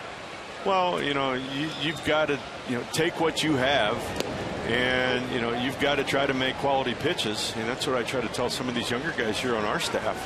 You got to stay within yourself and try to make your quality pitches, but there are times when you have to, whether you're daring yourself or you're daring the hitter that, here I'll back it up with the same pitch, same speed, or, I'm going to, get ahead and behind an account, throw a ball down the middle, but maybe take something off of it. And to me, that's the whole chess match of pitching. Jamie Moyer kind enough to join us from the Colorado dugout. He'll pitch the series finale here tomorrow. Jamie, you're asked this all the time, but ever since you turned 36 years old, you're now 49, you've had 2 20-win seasons, you've won over 90 games. You look through the history of some of the greatest pitchers of all time, their careers start to decline significantly. Is there 1 or 2 things that you would put your finger on as to why you really have gotten better as you've gotten older, besides just experience? Yeah, that's the easy answer, is experience. But up until 2 years ago, I think I was able to remain healthy and durable. I think that's really helped me. And I've really spent a lot of time as I've gotten older on rehab. I find rehab in the off season, whether you're hurt or not, I think is very important. And I think you look at guys that come back from surgeries, and the guys that tend to stay around, they're the guys that are working hard, and not just the heavier weights in a weight room, but it's the rehabilitation kind of stuff. It's the arm exercises, it's the tubing exercises, and staying with that, because pitching at this level with these amount of games, it takes a lot out of your arm, and you've got to try to maintain that strength during the course of the season. And I think that's really, really important. Is how do I maintain? And I think that's where we run into deficits as pitchers. We start to lose arm strength. You don't recover as quickly as you get into the season, and now you got to find ways to try to recover. So, Jamie, what you're saying to the people at home is it's not a 6-month process. Oh, no. For you, it's a 11. It's about 11 and a half months for me. Right. And you know what? It should be that way. I mean, it's how you earn your living. Exactly. You look at anybody else, any layperson that that goes out and works 40 hours a week. They're working a lot of hours, putting a lot of effort into it, and in a lot of cases they're doing their work even at home. So the way I look at it, you're not going to get anything out of it if you don't put anything into it. And as you say, the layperson, they don't get 5 months off in the winter. No. And I think that's where you see some of the character in some of these guys. In the efforts of what they do in the off season. And I think it's become such a competitive thing, because I think I look back 20 years ago, I don't think guys were working out quite as much then as they do now. And the medical field has come a long way. The rehabilitation field has come a long way. There's some specialty companies out there that specialize where athletes can go in their off season and get specialized workouts for them. So all these things I think are positive for sports, and again, it sets a great example here for us as professional athletes, but I think also for that college and high school athlete that's has aspirations to play professionally. James, we have you in the ballpark who your fastest fastball this year has been 81 miles an hour, and your slowest is 66. And then they have a young fellow over there in the bullpen, and his fastest is 102, and his slowest is 84. More power to him. There's some days, Mitch, and you probably well know this. You threw hard, but sometimes I dream about just one day having that kind of stuff, and just going out and pitching for one day just to see what that feels like. You know what, James? I'll tell you this.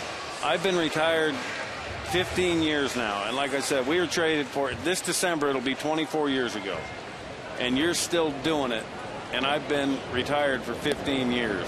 So I wish I would have learned the art of pitching.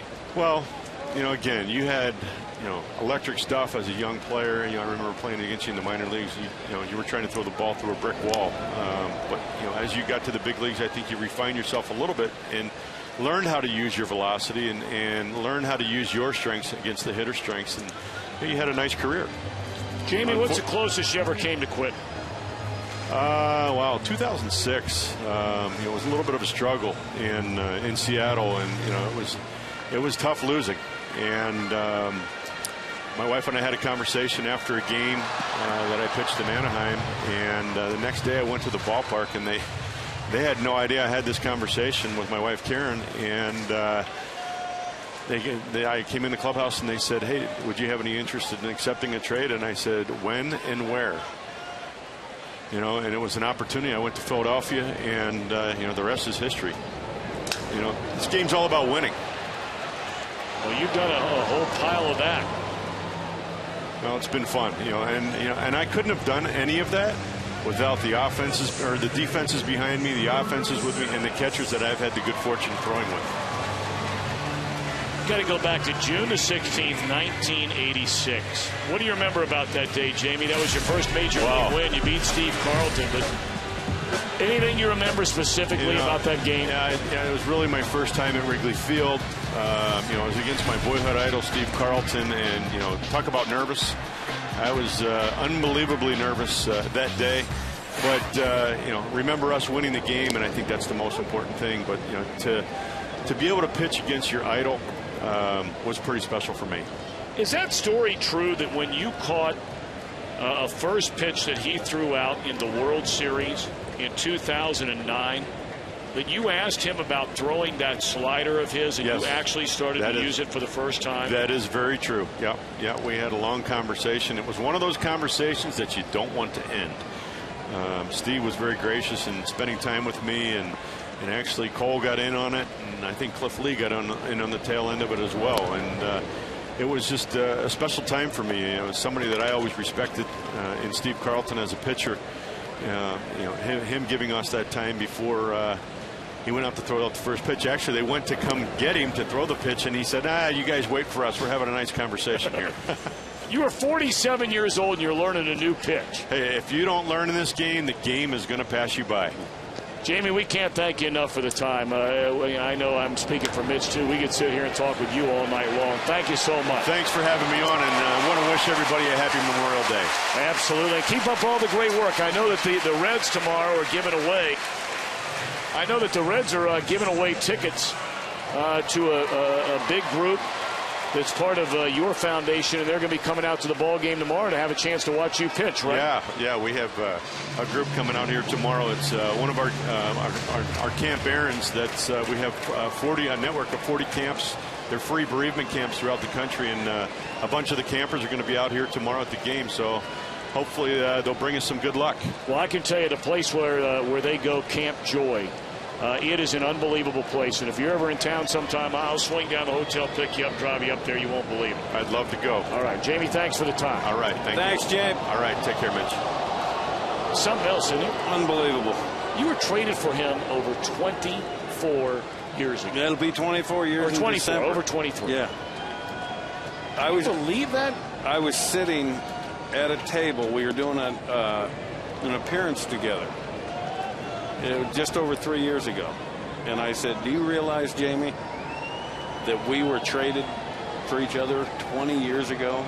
And he didn't realize it. Look at that trade. That was a huge deal. It was. Rafael Palmeiro, Jamie Moyer, Drew Hall going to the Rangers for Mitch Williams, Paul Kilgus, Curtis Wilkerson, and Steve Wilson. Of course, that group that you came over, a big part the following year of leading the Cubs to the National League, then the National League Eastern Division title. Yeah, we won it that year in '89. We got traded in December of '88, and then Don Zimmer took us to the NLCS that year in '89. 1-1 Nevada, and of course you had that heartbreaking, that devastating 5-game. And back then it was best of 5. League Championship Series lost to the San Francisco Giants. Where I saw 2 of the best hitting displays I've ever seen in my life with Mark Grace and Will Clark. They both hit over 600 in that series.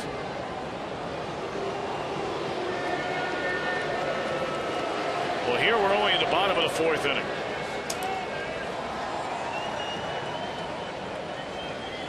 Joey Votto, the batter. Stubbs, an infield hit, leads over at first. We've had a home run in the inning by Devin Mesoraco, and Jeremy Guthrie just keeps on going. Runner goes, throw down to second base. That's a good throw by Nieves, and they cut down Stubbs. So off we go to the 5th after the Mesoraco home run. Reds lead back up to 3.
Chevrolet. And we welcome you back to Great American Ballpark in Cincinnati. Game 2 of this 3-game weekend series, and the Reds lead 6-3 over Colorado. What a play by Zach Kozar. Wow. He made an unbelievable play here last night, going to his left. This one to his right. And you wonder why I like this kid so much, Tommy? Look at this play. That is laid out right there. That's the only chance he's got. That ball is smoked.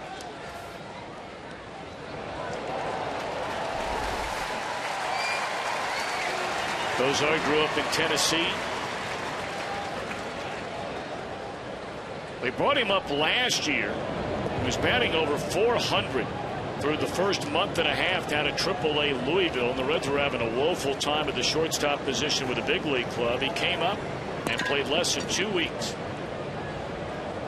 before he had a collision out at second base, turning a double play, and tore up his elbow. Fly ball to left field, and they're quickly 2 away for J.J. Hoover here in the 5th. And this is exactly what the Reds need right here. They throw a run up on the board in their half of the inning. This is what we call a shutdown inning.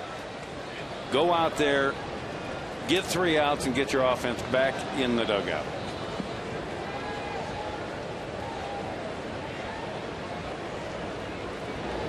So now Michael Kadaya. Hoover came on to replace Mike Leake, who allowed 9 hits in just 3 2/3 innings. He struck out Carlos Gonzalez with a man aboard to end the 4th. And now trying to make it a 1-2-3 5th inning.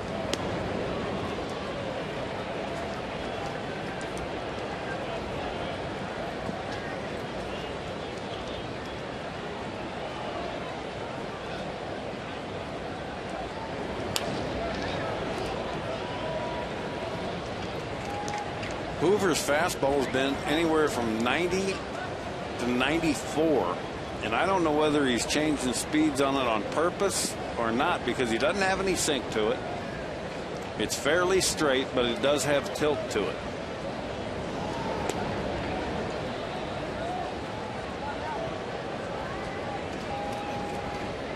Well, this young man is just a baby. I mean, he's pitching in the major leagues for the first time after coming over in that deal from Atlanta.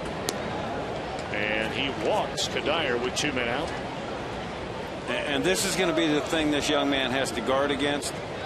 He does throw firm, but you can see if he's going to start to get wild, it's going to be because of his front side leaking, meaning his upper body blowing open.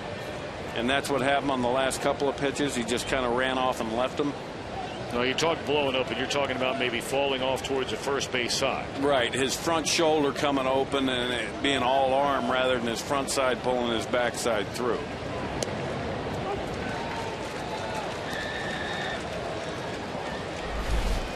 Okay, now watch his front shoulder here. This is pretty decent here because he, see how that's not bad right there. He stayed behind it.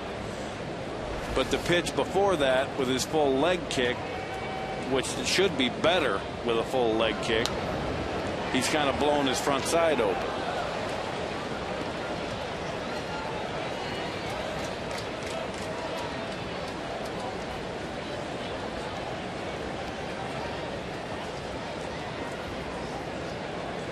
There's 2 things bad that can happen when your front side blows out of there, Tom. 1, you lose velocity. 2, you lose deception because the hitter sees the ball a lot longer. Pretty good tilt on that breaking ball there. Yeah, that's really good. 1 man left, middle of the 5th. Cincinnati 6, Colorado 3.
Show is sponsored by Chevrolet, proud to support youth baseball in cities and towns across the country.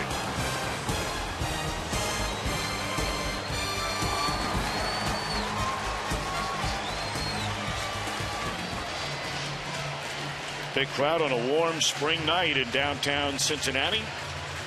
And the Reds with a 6-3 lead over Colorado despite being out hit 9-8. The Reds have 6 extra base hits in the game. And they've been timely hits, something they haven't done all year long. Colorado starter Jeremy Guthrie still in there, despite the fact that he's given up the 6 runs and 8 hits. He'll face Votto, Phillips, and Bruce in the Reds' 5th inning. And manager Jim Tracy alluded to this before the game to us, Tom, when he talked about his starters not giving him length and it messing up the next 3 or 4 days with his bullpen. So I think Guthrie may be out there for the duration.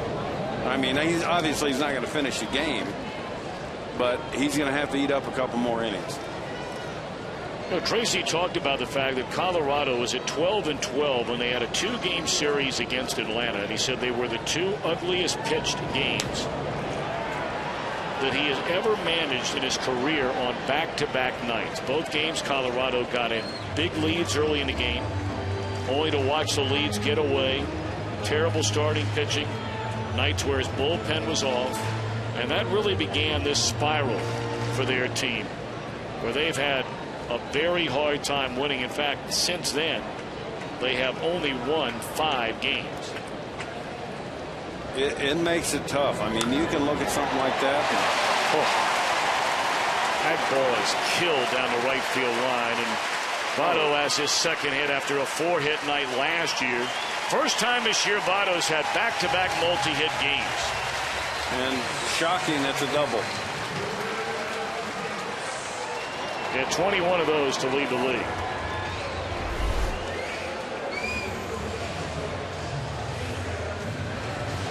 You look at how fast Votto's hands are.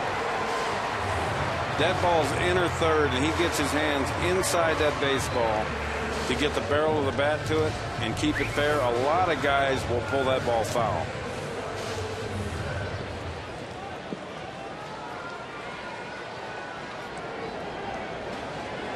Now Brandon Phillips, 1 out of 2, has knocked in a run with a double. He scored a run and popped up.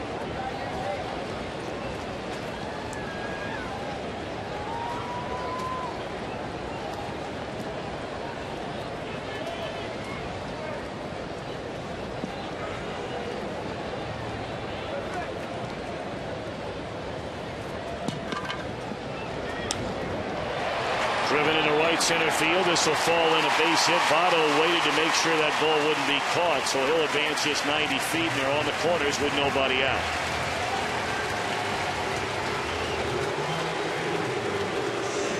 I talked about Votto leading the league this year in doubles, as he did a season ago.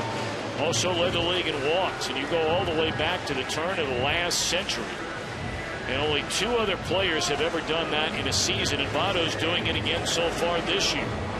And on pace to be much bigger numbers than those from last year.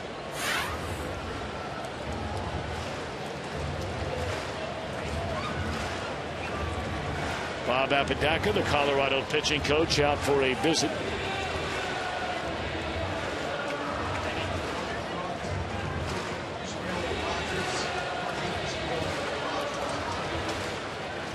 Ishmael Rogers getting loose in the bullpen. As you know, Major League Baseball on Fox. We are proud to support the Boys and Girls Clubs of America at Fox Sports, a place where youth can reach their full potential as productive, caring, responsible citizens. To learn more, please visit greatfutures.org/Fox Sports.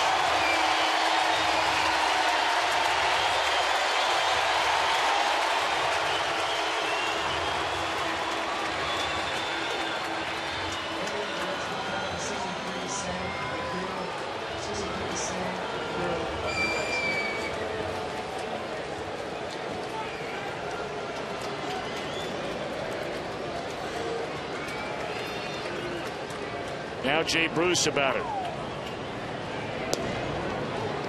Bruce had his first hit on this homestand his last time up. He has walked, scored, knocked in a run with a double. Well, they say hitting is contagious, and you start seeing guys in front of you hitting doubles and gappers. And see, that to me tells me right there with that swing that Jay Bruce just put on that ball, he is not seeing the baseball. And it's a strange thing to try and explain to people at home. What do you mean you're not seeing the ball? The hitters just sometimes go through these streaks where they just do not pick the baseball up. A double he had his last time up was only his second hit in his last 35 at bats, and that's strike 3 on the inside corner, 1 out. And that's case in point. He swings at a ball over his head and then takes a ball right down the middle. You look at this pitch. Jay Bruce kills this pitch normally. The catcher set up away. Guthrie missed his spot right down the middle of the plate. I just don't believe Jay Bruce is seeing the ball at all right now.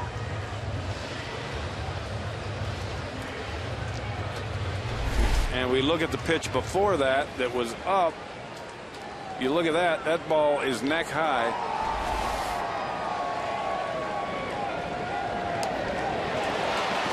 But a roller, and able to get it is Guthrie. So Heisey trying to surprise everybody by putting down a bunt. He surprised me. I'm not sure Dusty's real pleased with that. I don't think he's pleased at all. And you got a runner at third base with 1 out in the inning, trying to bunt for a hit. You can tell Dusty Baker is like, what in the world is going on there? Yeah. Yeah, you got a guy that hit a 3-run homer earlier in the game, and you look at Dusty. That's just not smart baseball right there.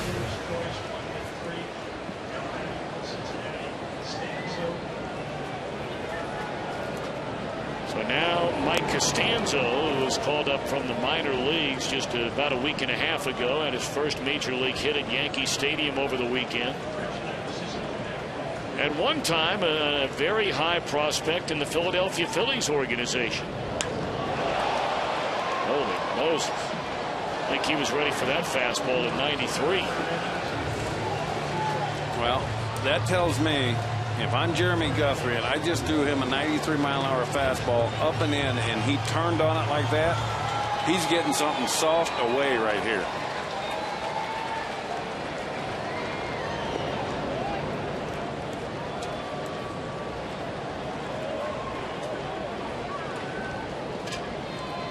Pinch hitters are geared to hit the fastball. They're not coming up there looking for breaking balls first pitch. They're there to hit the fastball. Struck him out on the off-speed stuff, and that'll end the inning. So the Reds get a double and a single, and Guthrie able to come away unscathed.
Sports fan, you got to get DirecTV.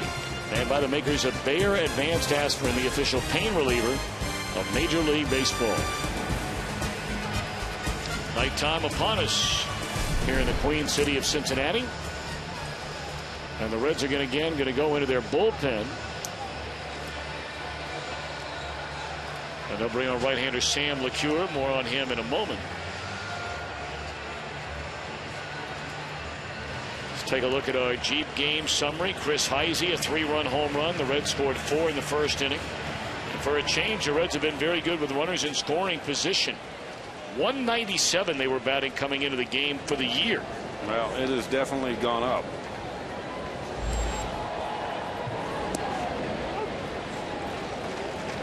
So now Sam LeCure takes over for J.J. Hoover, who works a scoreless inning in a third.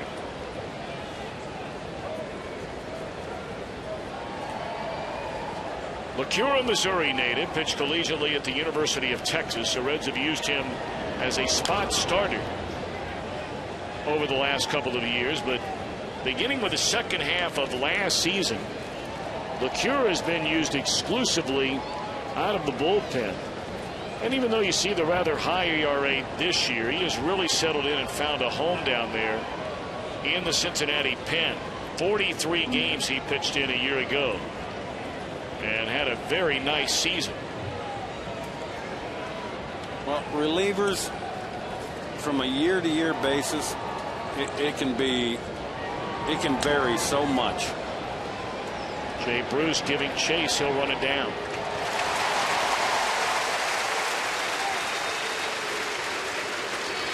And the ERA can be so deceiving because you can go out there one game, give up 5 runs, and you can't get that ERA down for 2 months.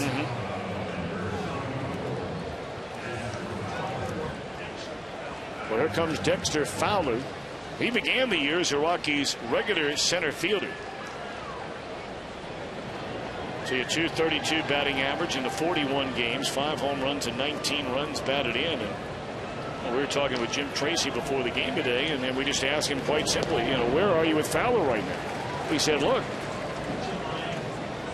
the last couple of years there wasn't anybody around to really challenge Dexter Fowler for that center field position. He said Tyler Colvin is challenging Fowler for that job, and right now he's just playing better baseball. When you get in that situation and you're a position player and there really isn't anybody, like Jim Tracy was saying, to cover that kind of ground that they got to cover in center field in Colorado, that can compete with you, you might become a little complacent and thinking, oh, well, this job's mine. There's no one here that can cover the ground I can. Well, now they got a kid in Tyler Colvin that can not only cover the ground, as we saw him make a nice diving play earlier, but can also swing the bat. You got to remember, Fowler had 37 extra base hits after the All-Star break last year. Those were the 3rd most in the National League.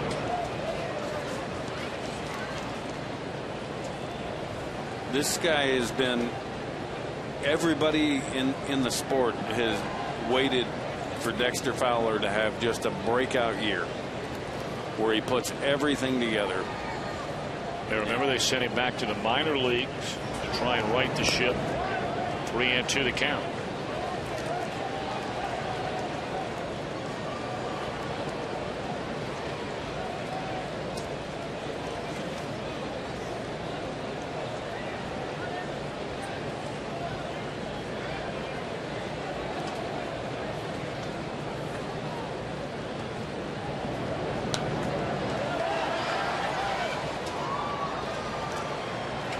Reds with a 3-run lead. This is generally not the kind of game where Dusty Baker would use J.J. Hoover, Sam LeCure. Talking about having a lead of, say, 4 or 5 runs or less. But tonight, with his starter only lasting 3 2/3 innings, these are very critical innings. Hoover did his job, and now LeCure has retired the first 2 here in the 6th.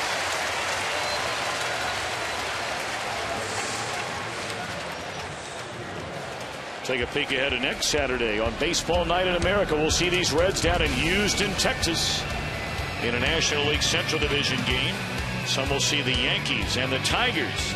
Others will see the Diamondbacks and Padres, Twins, Indians, Cubs, Giants. Baseball Night in America, presented by Budweiser, begins next Saturday, 7 Eastern, 4 Pacific. What do you think about those Yankees so far this year, Mitch Williams? They've had a lot of injuries. This Cincinnati team went in and beat them 2 out of 3 last weekend. You know what? They're 3 over. Do you like them hanging in that race all year long? I think both the National League East and the American League East are the 2 most competitive divisions in all of baseball. I know the National League East, every team in the division is over 500. I think things are a little upside down right now. I don't think they're going to end up in the positions they're in right now. In the NL East you're talking about? Yeah. Okay. Who do you like to win that thing? I picked Philly to win it, but if Ryan Howard and Chase Utley don't get back, I honestly believe Washington is going to win that division. They're that good. They're deep in their pitching staff. They have an offense now that, I mean, they've lost Worth, they've lost Ramos, and they still have a potent offense. So people didn't give Washington a whole lot of credit, and from spring training, I went down there and covered them during spring training, and just their attitude. I love their attitude and their honest belief in themselves. As we look at LaFleur, just sit him down right there. And that is the first perfect inning for either team tonight.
In America, Phillies and Cardinals. Kyle Kendrick had posted a 2.25 ERA in his last 4 starts. He's been terrific tonight, keeping the National League's highest scoring offense in check through 8.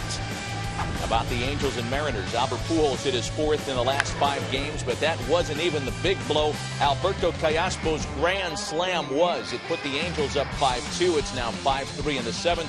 Angels looking for a season-high 5th straight win. Back to Tom and Mitch. All right, Matt Vasgersian, thank you very much. Ismael Rogers now takes over on the mound following Jeremy Guthrie, who went 5 innings, allowed 6 runs, only 2 of which were earned. And Mitch, you brought it up earlier about Colorado catching the baseball, and 4 unearned runs in that first inning. Well, they have struggled defensively this year, and that's something. Tulo with the 8 errors, made 6 all year last year, has 8 this year. Very uncharacteristic of him. Devin Mesoraco to lead things off. 1 of 2 and a home run to left center field his last time up.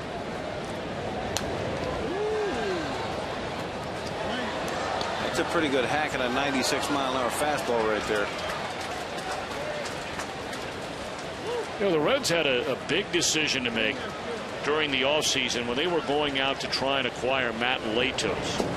That one thrown all the way to the screen at 96. I think that was a cross-up right there. It's a good thing that didn't hit the catcher right in the mouth.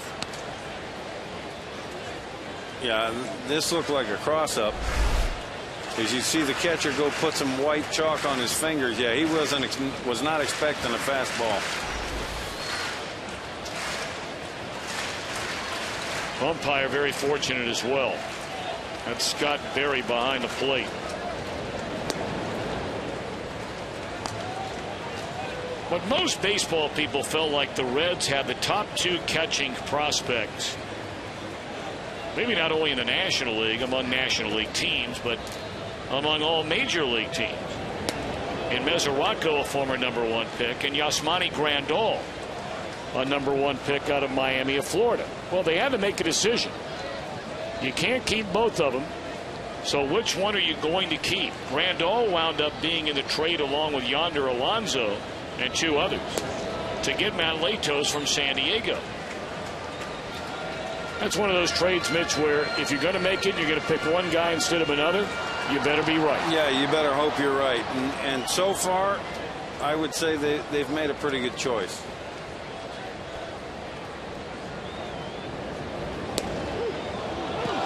That strike 3 call. Boy, this guy throws hard. Yeah, and I thought Mesoraco got a break on the 2-2 pitch. I thought was a strike. So he should have been swinging here because he did get a break on it.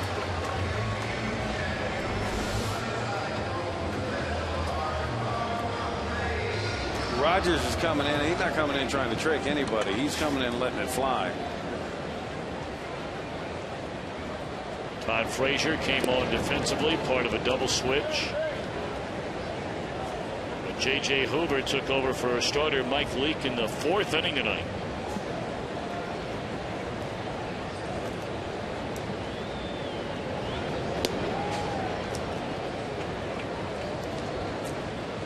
You know, you look out in that National League West, and everybody knows the Dodgers and the kind of baseball they've been playing. I mean, they were 30-13 before they've lost their last 2 games.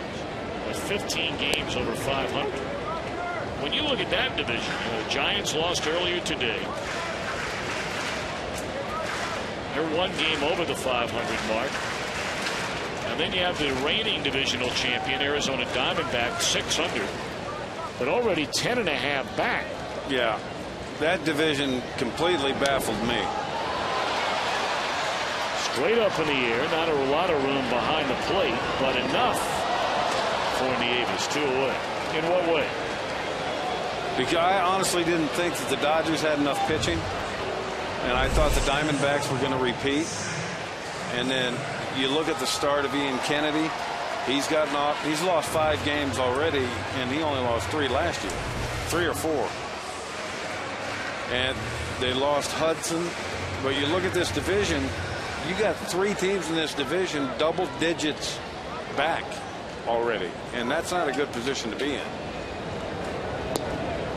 But of course, with another added wild card team this year, you know, normally if it was only 1 wild card team, those clubs sitting 10.5 back and 6 games under 500 might be saying, man, we're in a world of trouble here already on Memorial Day. Right.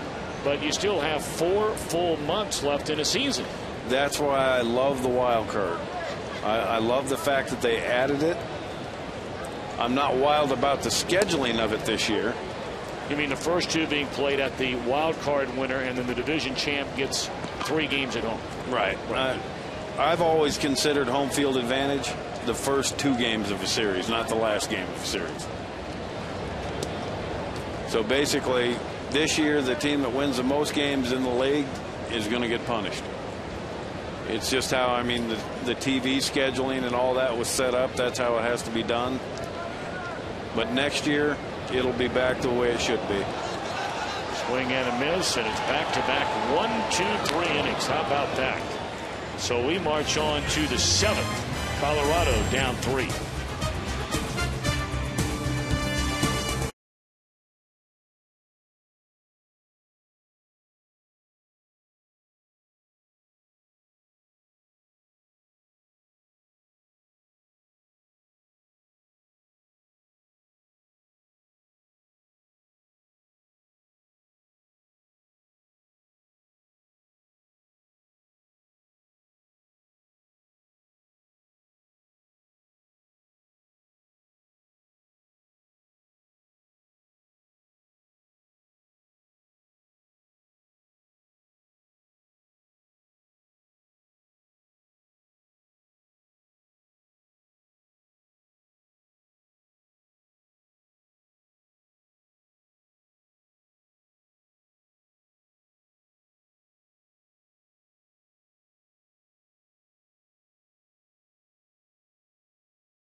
Baseball Night in America is presented by Chevrolet. A little bit like Mitch Williams getting after it in the old days, yeah, right there. And that's exactly why I stance and don't dance. It's better to look lazy than bad. And he had a really nice tan. Someone should have told him sun's free. Well, you're tough. You are tough. Man, I knew you when you were a nice guy pitching for the Cubbies. A bad dancer and looked like he was rolled in flour before we went out there. Tyler Colvin to lead things off against Sam LeCure on for his second inning of work. Hey, Colvin, well, we were talking about our conversation with Jim Tracy and how impressed he has been with Colvin since coming over in the deal. Mike Leake threw 84 pitches in the game tonight. 19 of the 84 were in the 3 at-bats to Tyler Colvin. Well, I'll tell you what, you look at some guys at the plate that are what I call, they look hitterish. Tyler Colvin looks hitterish to me. He looks like he has an idea what he wants to do. This is a guy just the opposite of where Jay Bruce is at right now. He is seeing the ball extremely well right now. You know, Mitch, if you're a Cub fan, you're saying, hey, look, somebody in our organization is a blockhead. Well, I don't know if I was going down that road. But you have to be wondering how in the world he can come to Colorado. They feel like it's really been just a couple of minor adjustments from a mechanical standpoint. I mean, you got Rudy Jaramillo that's a hitting coach in Chicago. And, I mean, all of a sudden this guy looks like the player he was in 2010. Yeah, and I just think that there's some organizations that don't allow for a young guy to come up, have success, and then have pitchers adjust to him, and then give that kid a chance to adjust back to the pitchers.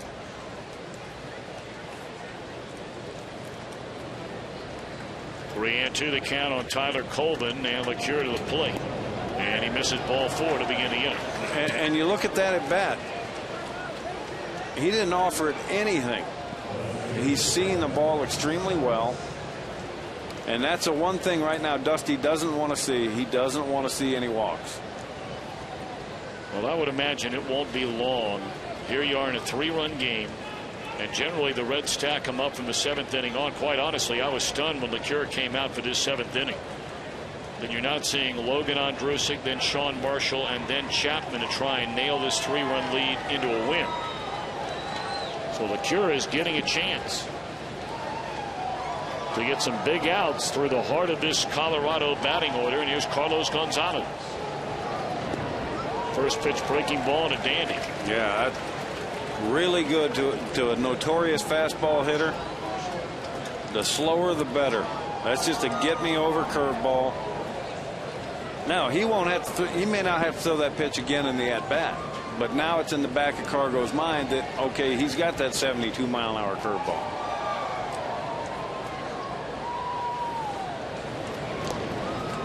Well, Gonzalez trying to bunt his way on. Wow. If I'm LeCure, I'm saying thank you.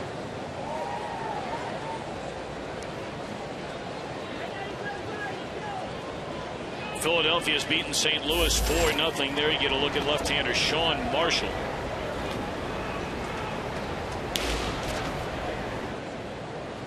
So the Reds, with a win tonight, would have a game-and-a-half lead over the Cardinals in the Central Division. Philadelphia's rolled into St. Louis, and they have now won 3 in a row. There's strike 3 on a fastball. Boy, what a good pitch that was. And that takes some guts right there. To come inside, look at this ball run right back over the inside corner of the plate. That takes some guts on LeCure's part because Cargo's quick inside.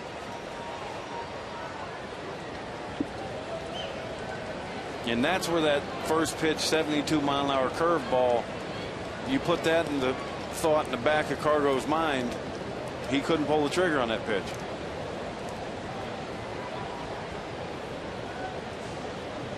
So now Troy Tulowitzki. 1 for 3, singled back in the first inning, double play ball all the way here, and what a job by LaCura on the Cincinnati pen. It doesn't matter who they hand the ball to. This bullpen has been lights out generally every night.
Next game presented by Chevrolet is sponsored by Prudential. Prudential, bring your challenges. And by Olympic Maximum Stain and Sealant in one.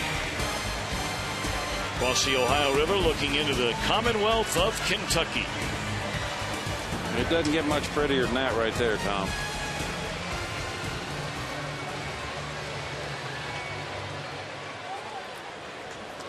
Bottom of the 7th inning, and Rogers comes out for his second inning of work, and why not? Well, he came in throwing gas, striking out 2 of the 3 batters he faced in the 6th. Drew Stubbs takes ball 1.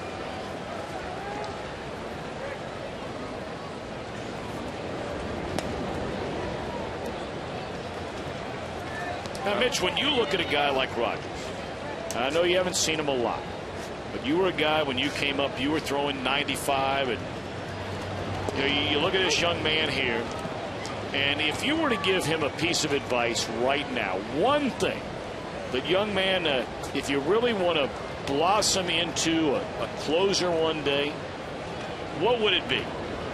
If he wants to blossom into a closer one day, every pitch you throw, have a purpose. Don't ever just go out there and heave it. Every pitch has got to be for a reason. And I look at this kid's stuff, and he could be a closer. But understanding the closer role and the 6th, 7th, and 8th innings are 2 different mentalities and 2 different ways to approach them.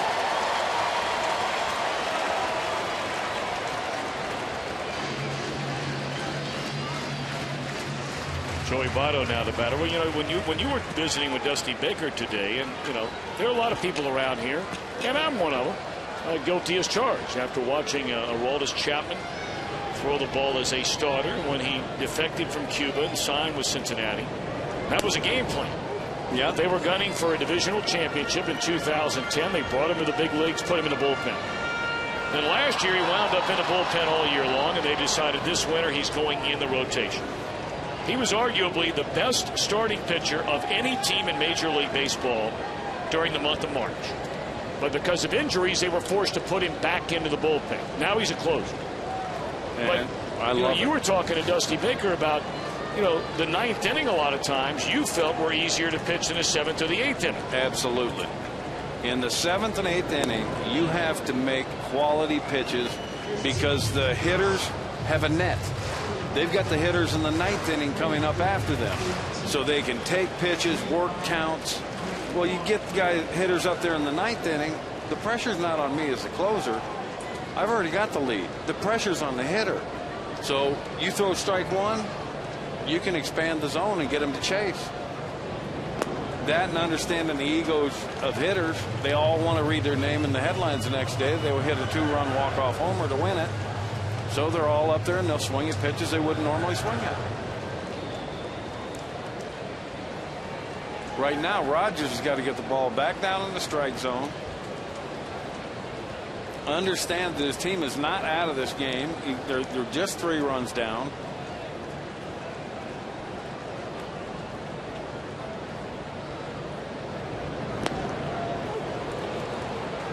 Two and 2 to Votto. I would be willing to bet a lot right here that this is fixing to be a breaking ball.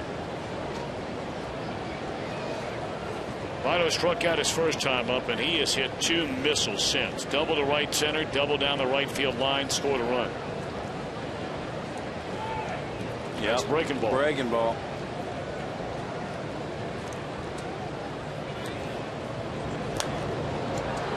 And that's what good hitters do. Spoil good pitches. Look at Joe. He's smiling. He knew that pitch was coming.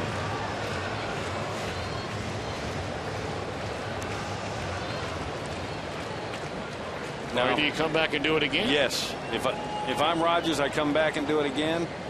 But I'm going to try and backdoor it and get Votto to quit on it. He's coming back with it again. Get outside. I move the catcher on the outer third. He went.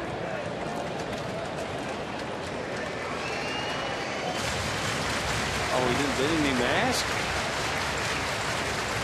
Wow. Well, they got one earlier where you and I, neither one of us thought Votto went around, and they rung him up. Oh, he didn't go. All right, so now you try to get him a chase on 2 in a row. If you run the count full, what are you thinking now? If you're going to throw it 2-2, you better be willing to throw it 3-2.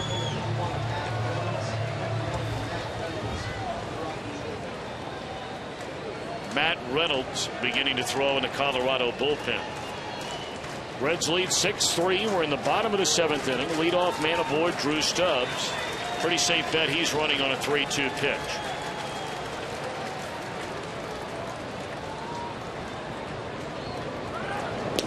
Back-to-back walks to start the inning.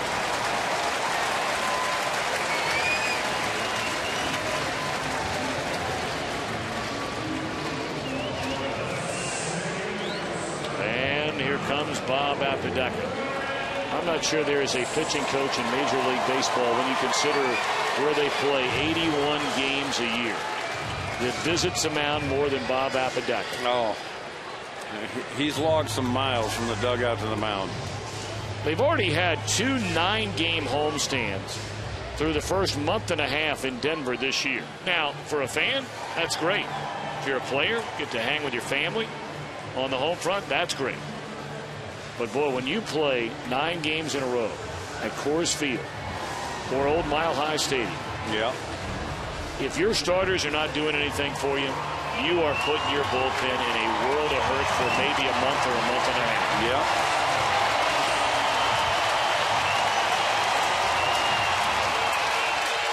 Only the Mets have used their bullpen with more frequency this year in terms of games than the Rockies.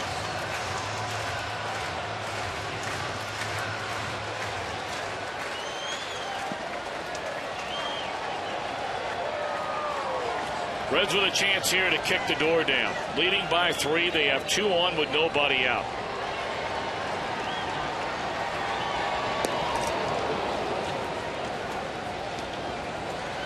And that right there, that's just good old rear back and throw it downhill. 96.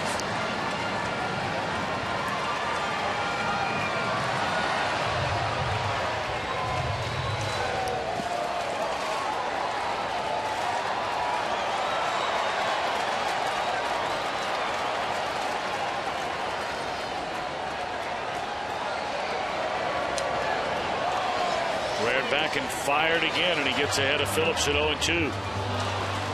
I'll tell you what, the defensive placement of the Tulowitzki and the second baseman Scudero right here is odd to me. You got Rogers throwing 96. Phillips is late. And you have your second baseman moved almost clear over next to the second base bag. That makes no sense to me. That hole on the right side is wide open.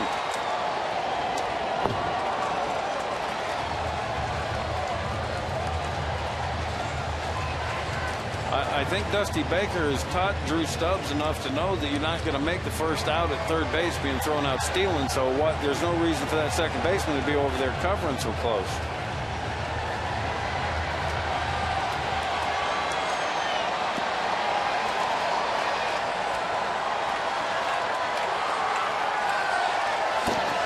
Two on Brandon Phillips, 2 on and nobody out. Good breaking ball there, and somehow Phillips got a piece of it.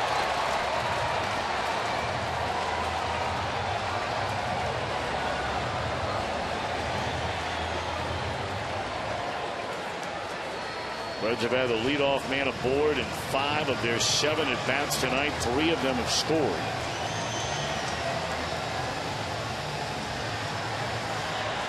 Stubbs a walk to start the inning. Same story for Votto behind him.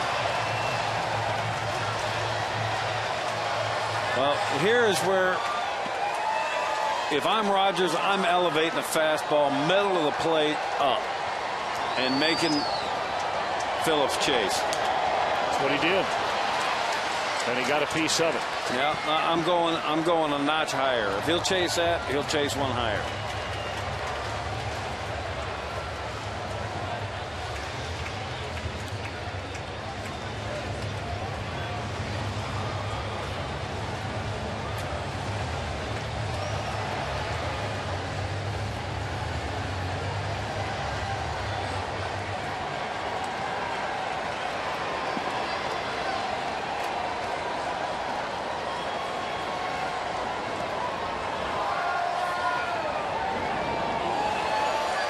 Both runners are going to advance on the wild pitch. So now 2 stand in scoring position.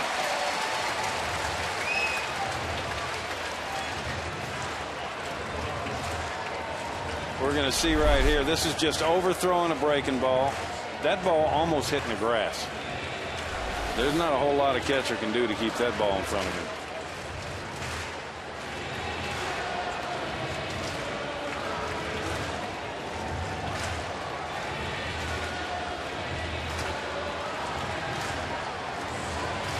One of the keys to the game we talked about, how would the Reds fare? Coming into the game tonight, they were batting .197 as a team with runners in scoring position. Far better than that number tonight. 5 out of 14. Infield in.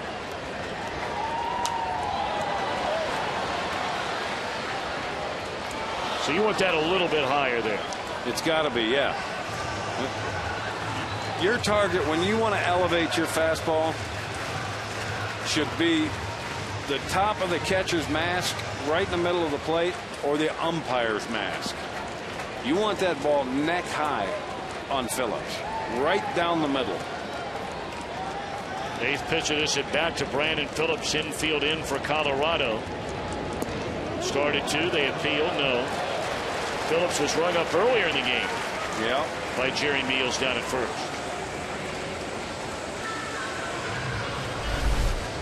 We'll see if he held up this time. Yeah, he did. He held that one up.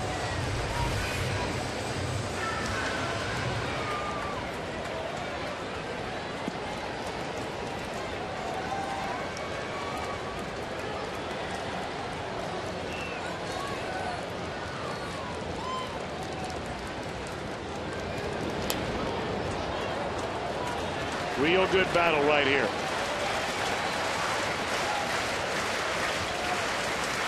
Well, the thing Rogers has to understand also now, you're in a 2-2 count. They pulled the infield in. Going up in the zone, is counterproductive to what you're doing with your defense.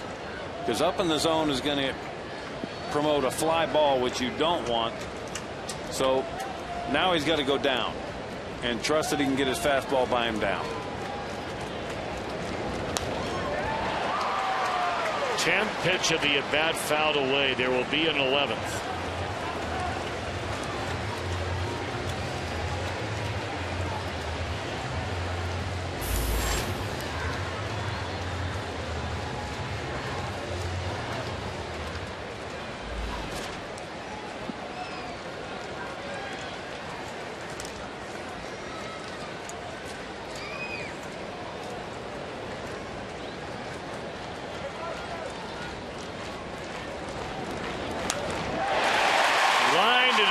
Field, a base hit. What an at-bat by Brandon Phillips. That's just battling right there. 11 pitches to knock in a run. All right, let's check in to Matt Vasgersian from the MLB Network studios for a game break. Tommy, more good news still for Reds fans. It's over in St. Louis. Kyle Kendrick, complete game shutout. St. Louis has now lost 11 of 16. Kendrick's ERA over the last 5 starts, 1.63. The forgotten arm in that staff of aces. Back to you guys in Cincinnati. All right, Matt, thank you very much. That's going to be all for Rogers, and they're going to bring on the southpaw Reynolds. Will step out as well. Reds with a 4-run lead.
Matt Reynolds comes on from the Colorado bullpen. He's been mighty stingy over his last 6 outings. Left-handed batters only 3 for their last 16 against him. Comes in, throws a first pitch breaking ball to a struggling Jay Bruce, and that's not what Jay wants to see.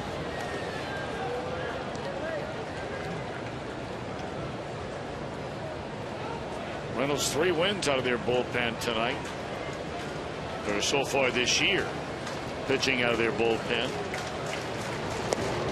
Good fastball there in the outside corner, and he's ahead 1-2. See, and this is the thing. This is the kind of at bat right here for Jay Bruce that can either get him going or dig him deeper in his funk. Because if he can stay in there on a left-hander and get a base hit on a breaking ball or something off a left-hander, it starts to give you a little confidence.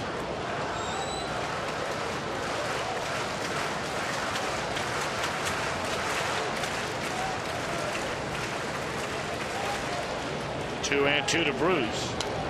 He had a pitch to hit right there and fouled it back. I think that fastball was a show-me fastball. I will be shocked if he gets another fastball in this at bat.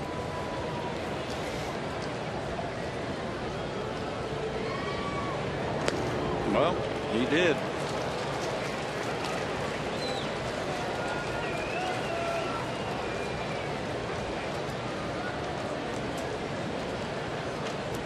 All right, now 3-2 to Jay Bruce, who got his first hit in 15 at bats to knock in a run back in the third inning.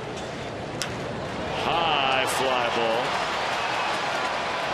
Plenty deep enough to bring in a run. Kadire will make the catch. Throw's going to go to the plate. Here comes Votto, and I'll be doggone. How about that throw by Kadire? Baseball player, Tom. Wow. That's as good as it gets right there. That Spalding guidebook on how you get behind the ball. Look at him get behind the ball, so he's moving forward, and then throws a perfect strike to the plate. Great job right there.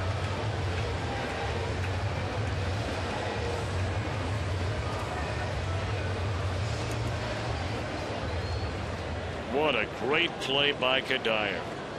Yeah, and I'll tell you what, Nieves almost made the mistake of going out too far to get that ball. He's got to sit back at that plate and let the ball come to him.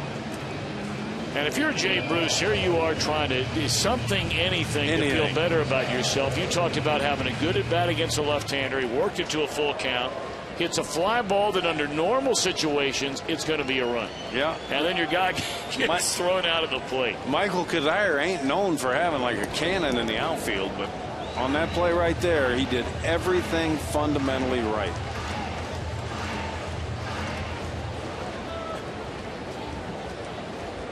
So they're 2 away in the inning on that fly ball double play. And here's Heisey, 2 out of 3 in the game, at a big 3-run home run to left field in the first inning. And it broke a 1-1 tie. And last time up, tried to bunt with 2 guys on and 1 out, which I'm sure Dusty is not going to let him hear the end of for a while.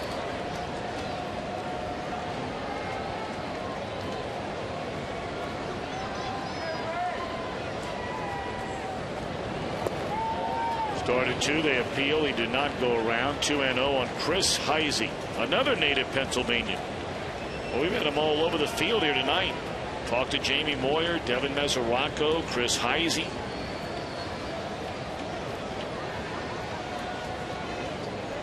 A bunch of guys that probably played 12 games a year in high school because of weather.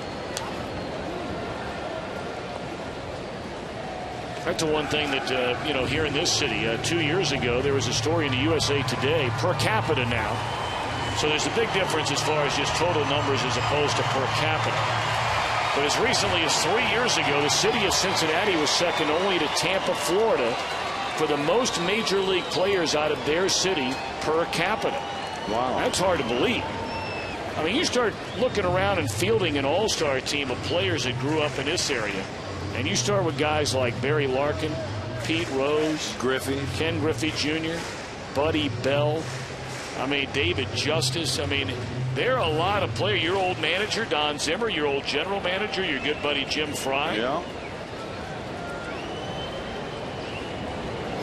Dave Parker, how good was he? Great. And I just saw Cobra the other day at a golf tournament. He looks really good.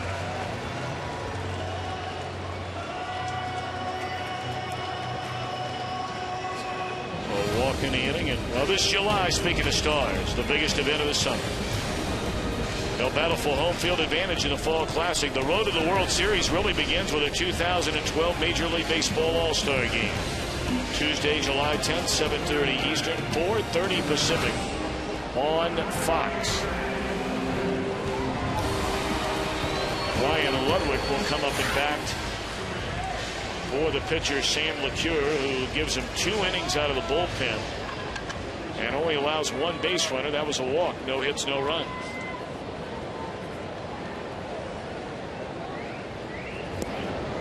And you look at that all-star the pictures there. Josh Hamilton hits a walk-off 2-run homer today, 3 more RBIs today, so he's got 20 homers and 53 RBIs, and we're in May. He's making a serious challenge on multiple major league records only 2 months in. Of course, the one that is stood the longest test of time would be Hack Wilson's record of 190 runs batted in a major league season. Yeah. Honestly, I don't think that record will ever be broken. 1-1 on Ludwig. I'm with you on that. I think pitchers will stop pitching to guys like that. They just won't allow those guys to beat them. Of course, who in that Texas lineup do you want to face? Yeah, I mean, from 1 to 9, when your 9-hole hitter is Mitch Moreland, and he has the kind of power he's got. 1-1 the count on Ludwig. There's a blast into left center field, and the Reds have kicked in the door.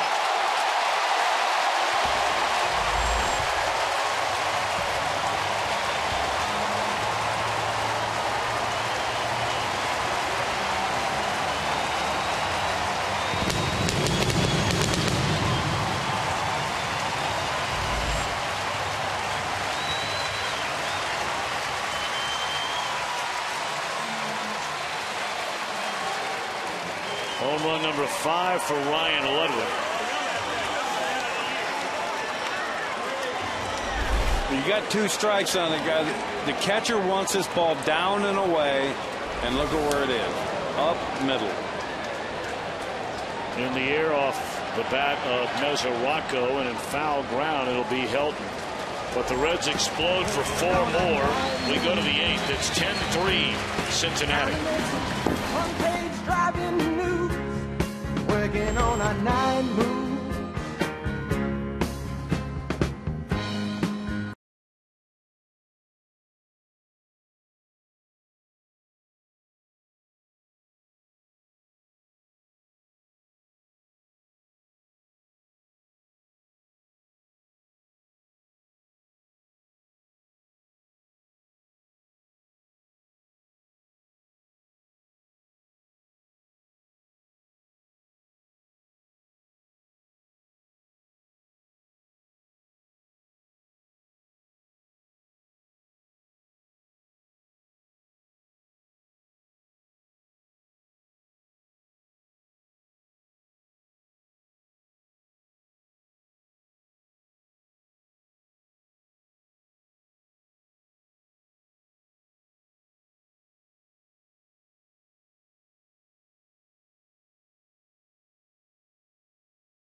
Colorado. Well, now it's time for the Just for Men Auto Stop Foolproof Stack. Talked about them coming in. This Reds bullpen. The Reds can count on their bullpen, and you can count on Just for Men Auto Stop for foolproof results. Talked about the numbers coming in and how impressive this group has been. And tonight, 3 1/3 innings. No hit, no run baseball. And now Logan Andrusik, who's really one of the big guns in that bullpen to go along with Marshall and closer Aroldis Chapman. He's a big guy, tall, and does what I like. Creates angles, throws the ball downhill. You look at his stats this year, 3-1 with a 2.75 ERA. You know, Mitch, he's a prime example of something you touched on earlier. When you're a reliever, you can have one bad game, and all of a sudden it's going to take you 2 months to bring down that earned run average. For Logan Andrusik, he went his first 12 games of the year and didn't give up a single run.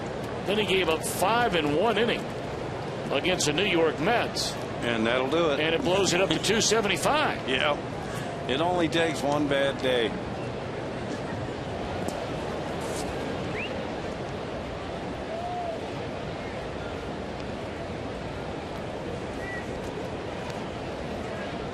And the worst time for it to happen is when the game is out of hand or something. And that's when it happens a lot to relievers, especially closers. People claim that it's an adrenaline thing. It's not an adrenaline thing. I can honestly say I didn't ever go to the mound without adrenaline. You put a guy with a bat in front of me that's swinging it, I had adrenaline. It's the hitters relax. They've got nothing to lose.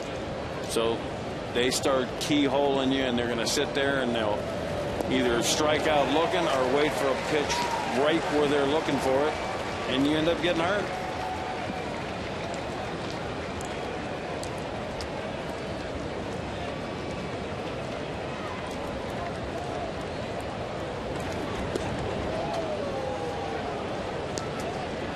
Three and two on Kadire, who is 0 for 2, reached on an error in the 3rd inning and drew a walk in the 5th.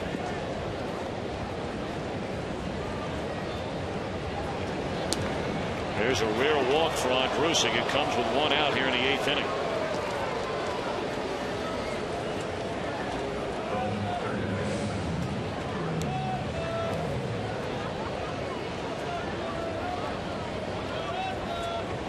As you look ahead, Mitch, to the National League Central, you know, a lot of people felt when the year began it would be really the 3 teams that for the last 2 years have been the major players inside the division.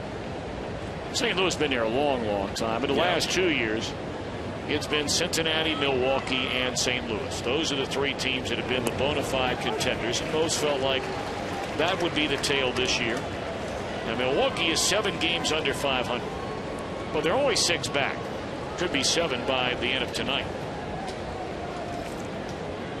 See, I just don't think that there's another team in the division other than St. Louis that can compete with the Reds. I don't think that Milwaukee has the offense to do it. Their pitching staff, I don't believe, is anywhere near as deep as the Reds or St. Louis. The team, like I said, the team that's shocking me the most is Houston right now. And I'm thinking, as Brett Myers is their closer, that come the trade deadline, they're going to be looking to send him somewhere like Anaheim, to the Angels out there in Los Angeles. But they're 3 games out. So if you're 3 or 4 games out of first place at the All-Star break, you're not going to start fire sailing people. That wouldn't be fair to your fan base. Well, right here on Fox next weekend, we're going to see those Houston Astros play the Cincinnati Reds on Baseball Night in America. So that could be an interesting series if Houston can continue to win some games and play well. Astros already out to a 1-0 lead over the Dodgers and still batting in the 1st inning tonight.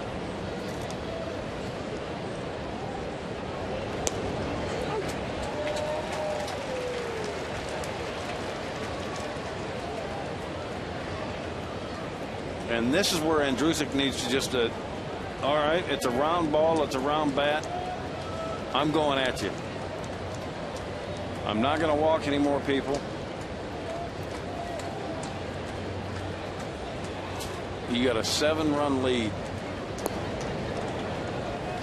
Now, Dusty Baker told us before the game today, he said this guy Logan Ondrusek is at his best when he gets enough rest. And they used him a ton last year in his rookie year. It's 2 games in a series, the 4-game sweep against Atlanta. So it's the 3rd time he's been used in the last 5 days. Yeah, I saw him close the other day.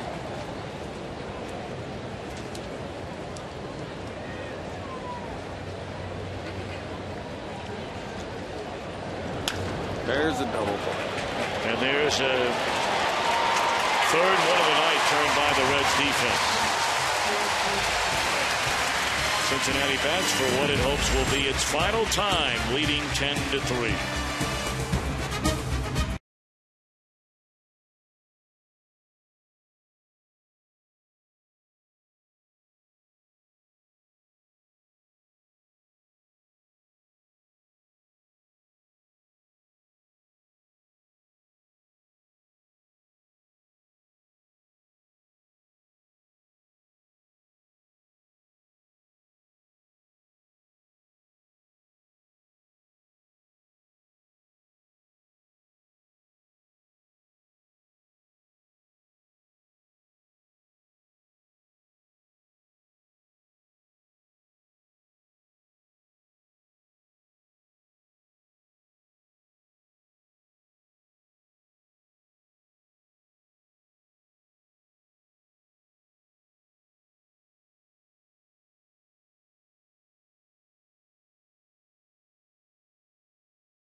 Auto stop. It's foolproof. Gray is over. And by Dodge, visit your local Dodge dealer today.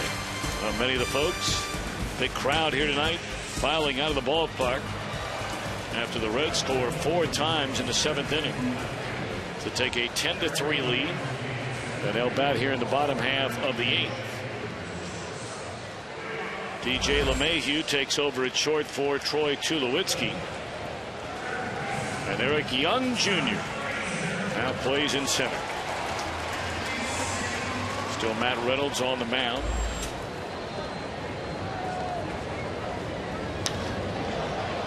High fly ball in the short center.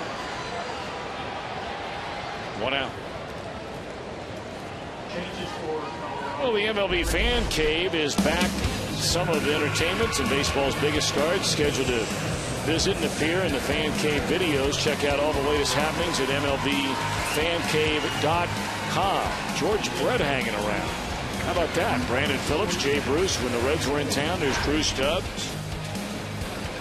Have you ever been down there? Yes, I've been there a few times. How you like it?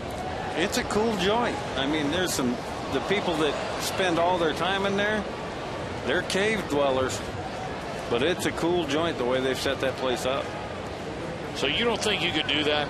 Hang out there all the time? Like, I mean, they get to leave, right? I mean, they get to go out and walk around and oh yeah, the whole 9 yards. But, yeah. I mean, do you think you could hang out there and watch baseball for an entire year? Season?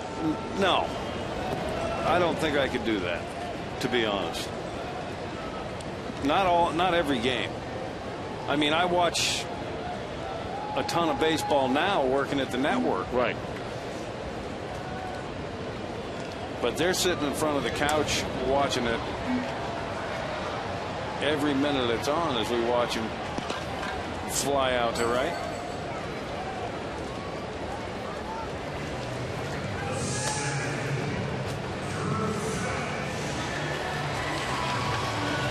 So there are 2 away in the inning, and now it's Drew Stubbs, who is 1 for 3, has walked and scored a run.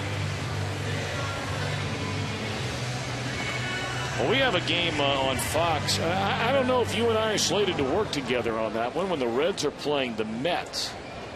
3rd or 4th week of June, I think, not knowing it off the top of my head, but I know that's a game on Fox, a primetime game. I'm going to have to get over there and check that place out. Yeah, you need to. It's like I said, they've done it up nice. They really have. They put more upgrades in it again this year. Do they sleep there? You know, that I can't answer. I don't think they do. All right. Okay. I think there might be sleeping facilities somewhere in there, but I'm not sure if they do or not. But they're hanging around till late at night. They're watching games, and then they go home, and then they come back the next night. Yep, they got huge banks of TVs with big sectional couches, and they got everything in there. 2-1 to Stubbs.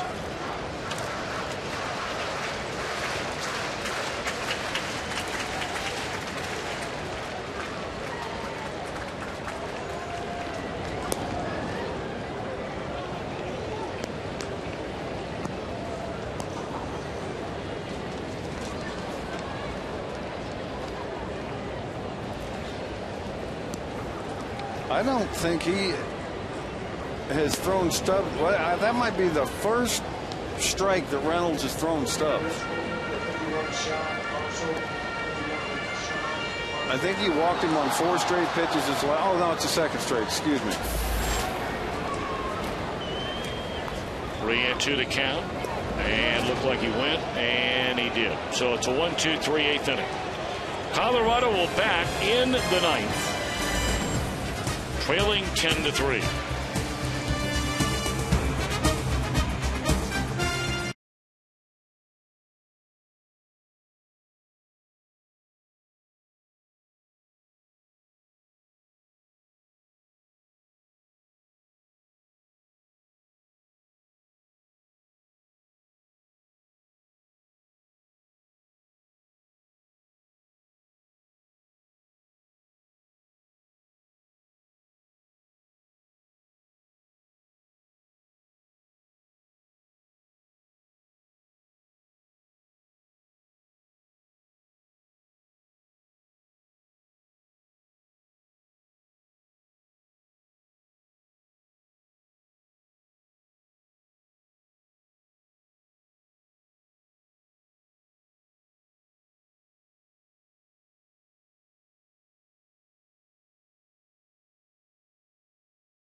Fox Baseball Night in America is presented by Chevrolet. While the crowd is filed out of here, top half of the 9th inning, and the hometown Reds with a 10-3 lead over the Colorado Rockies. Willeen Rosario, who was a starting catcher here last night, bats for the first time against a new Reds pitcher. Left-hander Sean Marshall. He was the closer, but no longer. And he saved 8 out of 9. Did a great job, too.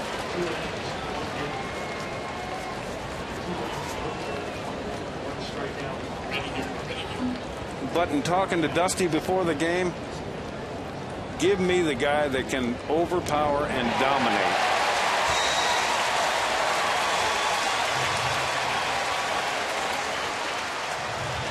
Time to take a look at our Burger King smooth play of the game. It was a 1-1 game with 2 on and 2 out in the Reds' first inning, and smooth swing by Chris Heisey. And that ball finds the seats in left to make it 4-1, and the Reds have never looked back.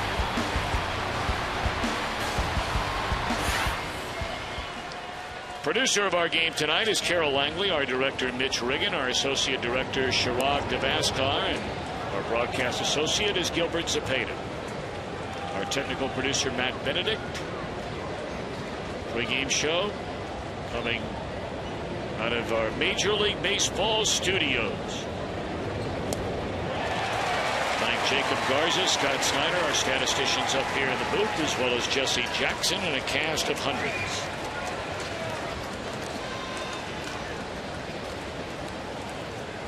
Our producer Carol with another flawless effort tonight. Without a doubt, she is saddled with us. It is not easy to make us look and sound good. Well, me anyway. Well, that makes 2 of us. Sign me up. I know you and I will be together again at Fenway Park later this summer. Oh, good. For Atlanta and the Boston Red Sox. There's a ground ball foul off the bat of Scudero. What do you think of that Boston situation? I mean, you're watching that every night unfold. You know, those of us who do local baseball night in and night out. Well, what do you think of that mess? You know what, Tommy, I played for Bobby Valentine. I know how he is. I know the kind of storms that can be created on teams that he's involved with. Some of it may be him, some of it may be the players, but they need to get that all straightened out. Because that town lives for the Red Sox. Oh, yeah. And if they don't straighten it out and they start to get a rebellion up there in that town, it's not going to be pretty. Well, they had a dramatic come-from-behind win tonight. They were down to Tampa Bay 2-1 and rallied to win it late. 3-2 the final there. Crowd wanted the call. It's 3-2 on Scudero. A really good backdoor breaking ball right there.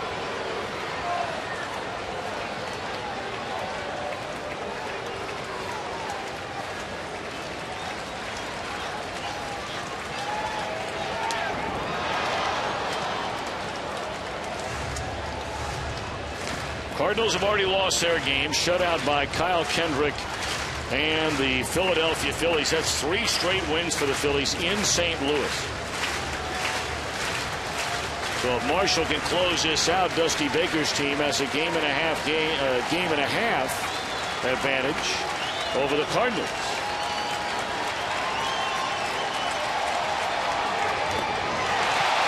Scudero making it tough.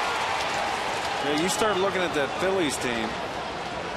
They win 6 in a row, lose 3 in a row, win 3 in a row, and Cliff Lee doesn't have a win yet. Kyle Kendrick throws a shutout tonight, and poor Cliff still doesn't have a W.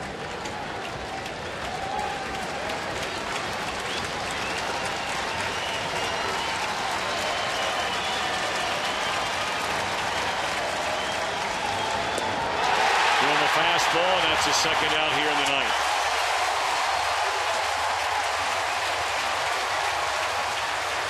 Boy, this Cincinnati bullpen, and we talked about them early on. They're good, Tommy. They are really good. And we have not seen Chapman tonight. They're still without Nick Masson and Bill Bray. They hope to have both of those guys back in the not-too-distant future. We did not see that man on the right, Aroldis Chapman, their closer tonight. But my, oh my. Lowest opponent's batting average against, most strikeouts. Only the Pirates fractionally have a better ERA than Dusty Baker's bullpen. And boy, on a night where your starter goes 3 2/3 Your bullpen has given up 1 hit. Well, and that, for a manager, Dusty's got to love this because it turns his game every night. It's a 6-inning ball game.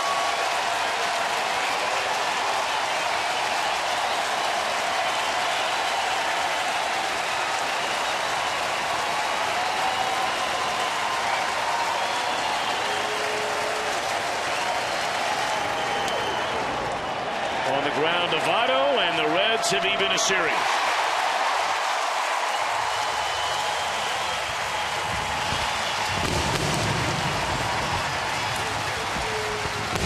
So our final score here in Cincinnati, the Reds 10 and the Colorado Rockies 3.